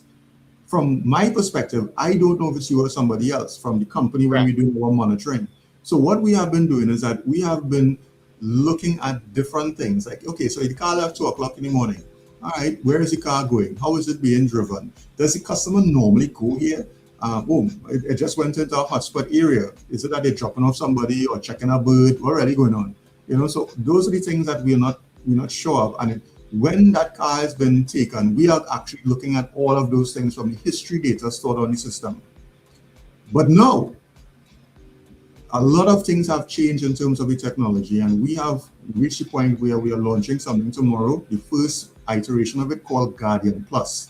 Guardian Plus is an AI-driven telemetry intelligence system. And here how this works. So when you could be driving your car with us and you have GPS with us, Guardian Plus is looking at all of your data, all of your habits, and creating a fingerprint, a profile of what you look like in your car. It analyzes how you drive, where you go, what is your driving attitude, your behaviors, how much time you frequent places and all that kind of stuff. And what Guardian Plus does is that if you start to do something different, it will start to look at those behaviors and ask itself, is this Wendell or is this somebody else? And if it's somebody else, we start to look at that behavior and we create a separate profile. It starts to create a separate profile for that person immediately. Now, depending on what rules you tell us about, how you would want to operate and what kind of coverage you want, you might say, I will never really leave my house at 2 o'clock in the morning. So if that happens, that's something risky. I don't go nowhere from home to work and probably go to sports or sport an event or something. Other than that, I'm a homebody. We enter those things into the AI, and the AI analyzes those rules and says that, hey, Wendell just left 2 o'clock in the morning. He's heading east, going towards a forested area, and immediately starts to go from a gray icon to a yellow icon. And then we realize it's speeding and operating kind of erratically, goes to red. Then it drives into a hotspot area, then it'll go to black. Black tells us, or red and black tells us, contact Wendell or deploy the team almost immediately. So that fingerprint is now going to be analyzed in real time by an AI, and it'll prioritize it to the human. Now, here's the interesting part of that. Wendell is not the only person that the AI is going to be looking at. We have hundreds of people who are moving at 2 o'clock in the morning. So it is able to sift out all of that and find Wendell's car and let us know that something is wrong with Wendell's car. So to answer your question, Sir Charles, come tomorrow, that concern that you have about you asleep and your car goes missing, that's a thing of the past for all of the subscribers to Guardian Plus. Yeah. All right, it sounds exciting. Yeah, it does. People who would like to get the service or find out more, how do they get in contact with you all? You give them that information now? Well, I can tell you, if it is you're a social media user, all you really have to do is to type in social media on Google, just type in air support tactical. Air support, once you type in that once, they're going, or even probably now you could say air support tactical on your phone, and you're going to start to see our ads, you're going to start to see information, because we are all over social media. We keep putting out information so that people will be more aware in terms of the stuff that's taking place. But once you put in the air support tactical, you will see our social media, and you will also see our numbers. And I would really invite people to visit our website, because on our website, there's a lot of more information, especially in our blog, that we put out every week, talking about the things that we're seeing, the technology that's being used to give people, a bit more awareness. But you will see our packages and our products and all that kind of stuff on our website. And our social media, especially on Instagram, TikTok, Facebook, we put out information across there as well, so that you'll be able to get in contact with us. And our WhatsApp, our number is 235-5477. That is our office number. It is also on WhatsApp. It is not available for WhatsApp calls at this time. But once you message us on WhatsApp, that is maintained 24/7. It is maintained by a team of people and also AI and AI receptionists. So once you message us and you ask what it's about, it's going to be routed to the correct person, so that you'll be able to deal with someone who can give you all of the necessary information. All right. That's good. Dick, thank you so much, for being with us. And of course, Dirk will join us on a Thursday around this time to give us information on, going in 60 seconds. Wow, these guys are really... Dirk, thank you very much. No problem. Thanks for having me. Yeah. So, Trinidad and Tobago, please, and you guys in the studio, please be safe. Thanks, Dirk. Take care. I hope you need to do some seminars with the stolen vehicle squad, because you can't be sitting down waiting 7 hours on a police response. Come on. Yeah. Ridiculous. All right. Thanks, Dirk. Yeah. Valuable information there, people. I mean, the hardest thing to know is you spend all that money on a car, your vehicle. Your second probably most major investment that you will make. It is after a home. In some cases, it reverses. Some people looking for the car first, and then they're looking for home after.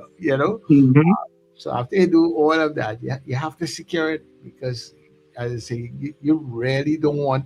I mean, your heart could just drop when you come out and you realize, I parked my car here, where it going? It's a very uncomfortable. When I said you would have experienced that. Well, I was carjacked.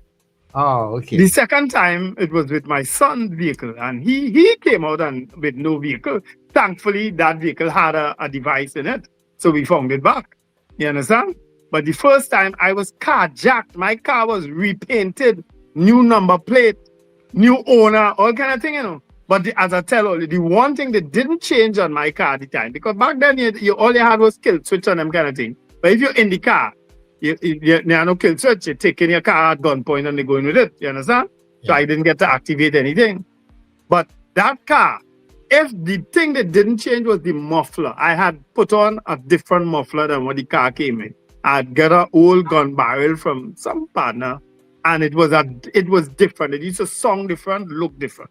And that's what they didn't change. That's how somebody recognized my car going over the lady on one day. It's down San Fernando, a man and my car parked up in the yard, The MTS guard who's working in a school, You understand? And look how quickly. Yeah. Less than a week, they paint over a car and do. Yeah. And as I tell you, it was... wow. Yeah, a guy down licensing office was incriminated with it. Imagine, such as if you thought my troubles had ended then. You think it ended then? No. Eventually, when I got back my car, the police went with me. We got back the car. I brought the car down to St. James, right? Well, they had to do a forensic, all kind of thing. The police said, well, you can't get this car back now. We had to keep it in St. James Station. They parked it up in St. James Station. A policeman went and took off all my 4 wheels, Oh, God. Leave my car on blocks, because I had on nice rims and things. He take off all my wheels and gone with it. But so now you have to investigate that too. Now they had an investigation on that also too. You feel that easy? And how long it take you before you get back the car eventually? So Charles, eventually when I get back that car, I put it for sale. Yeah. But the timeline will take like what? Months, years? A couple months. No, not years. Because I was good with the police in St. James. That's how I ended up getting through in a kind of way.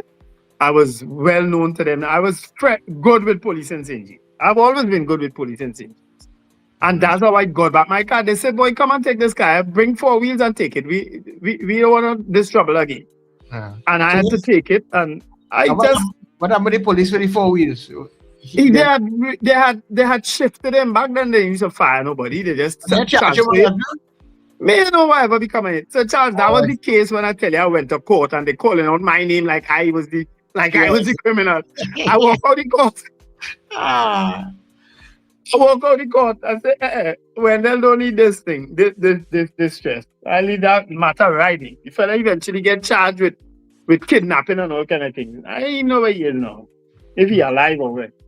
Wow. But he had a very popular name. If I call the name, everybody can say, eh? Yeah, we know he. Yeah, text that to me. Yeah. I will put it in the chat now. Text it to me. And we had a very interesting date today, as we are approaching 9 o'clock. We have the MSJW talking, playing back the recording from your Tuesday talk. And stay with us here on the net. We'll come back in tomorrow. And let me just tell you all one time, on the 15th of August, right, the NETT Radio team, we are planning a boat ride. When they say we're going a boat ride, we're going with a boat ride. All right? A boat ride. All right, so look out for that. That's coming up on the 15th of August. We want you all to support the station by purchasing tickets and getting people to buy these tickets also, right? Today's by Monday we have all the details and roll it out for you guys, but get ready for the 15th of August, and we're not sailing too late. We boarding at 7 o'clock. We are sailing at 8 o'clock on the Island Royalty. That is down boarding down in Caranasia. We'll give all the Hartscott, they say. Hartscott is down by what? By Peaks? I think it's Hartscott is Peaks, boy. I'm not sure. Yeah, but it's wrong in that area there. You'll find it. Right? So, by Iconocar there. Yeah. No. Lower down. When I say Peaks, I was where they have all these boats. Down Prayer One. Further down, they would have all these boats and yachts and stuff. Go further down. You're going anyhow. Further down and Anchorage. Let's call it Hartscott, right? Yeah. Okay. Further down. It's a little way before the base. It's down inside in that area there. Right? Yeah. Oh, down by I think down by cruising. Yeah, somewhere down in the back in that area. Right? So we boarding 7 o'clock. We're sailing from 8 to midnight on the Island Royalty. It's going to be a fantastic one, and you will be entertained by all of the NETT DJs. And we want all you people who support us on NETT, make it a little lime, or they come out and bring your friends, bring your family, bring everybody. Come meet each other. Come on line with the team. Come meet the breakfast team. Come meet all the other guys, Mr. Flavor, RJ, everybody. Come and meet us. Come and hang out with us, right? Yeah, man. So we're looking forward for your support. So we can keep that up and running. Melchizedek, I told you all I'm going to write a book one of these days. I am. As soon as I when you are real stories, I'm telling you, I didn't really experience. I haven't really experienced, honestly. But I've been blessed that I've gotten out of all of them harm free. You know what I mean? I've been blessed that way and protected that way. So yeah, I take Bushback too already. Don't trust me. I didn't have a choice back then. You get some cocaine, bro. Richard beat me with a cocaine broom. She and Rhoda that morning. And for 1 or 2. We beat you? Yeah? We beat you? Yes. Can't remember when all they was singing with a cocaine broom that morning. Was it you and Rhoda or you and Dr. Job? One all you. But the cocaine room didn't work. Was a bad cocaine.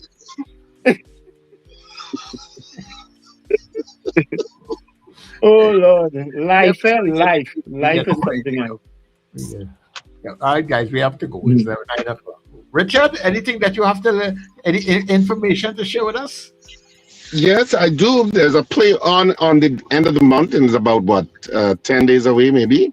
No, today's what, the 11th. Yeah. 16 days away. That is the number, Richard. Hold on, stick up in. That is the floor when the Scottish guys was trying to go up in the elevator. It's 11 they were trying to say, and the elevator couldn't understand them. Remember? Oh, in the the little video thing. Yes, it was the number 11, the 11th floor they were trying to say. 11, and they couldn't pronounce it properly for the elevator to understand.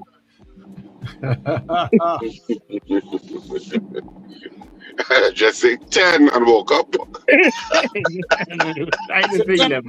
10 and one more, please. Oh, yes. That's it. Take me to floor 10. Then I just woke up. These days, the 11. But anyway, so theater is on the 27th to the 28th of June at Queen's Hall. We are finally at Queen's Hall with Scandal and Cedrus. Saturday the 27th at 8:30, Sunday the 28th at 6:30 p.m. And of course, we will also be at Nap River Bowl the following weekend on the 4th and 5th of July. And on Saturday the 4th at 8:30 and Sunday the 5th at 6:30 p.m. in San Fernando. Tickets will be on sale shortly. I think tickets at Queen's Hall go on sale from Monday. So from Monday coming, you can get tickets at Queen's Hall. I will give you an update on that tomorrow. And I'll tell you how you can purchase tickets online tomorrow. Of course, netradiott.com continues on the web. So you can continue there listening to the excellent music and programming throughout the day. And of course, NETT Radio Trinidad on your smart devices. So looking forward to all of that.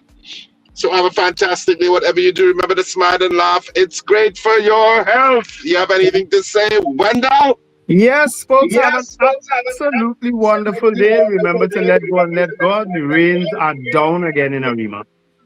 So be careful out there, folks. All right?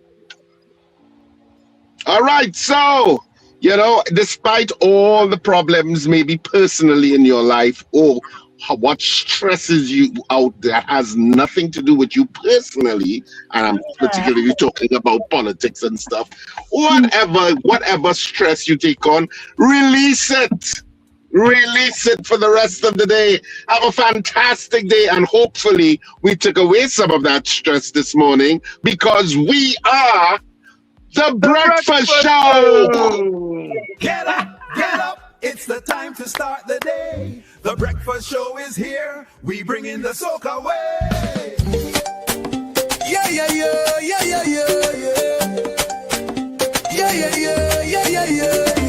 Wake up, it's a brand new dawn. The Breakfast Show got the vibes turned on. From Maracas Bay to the Savannah line, let's start the day in Caribbean prime. Good vibes rolling through the air. The Breakfast Show, energy everywhere. We talk, we laugh, we make you think. Grab your doubles or your morning drink.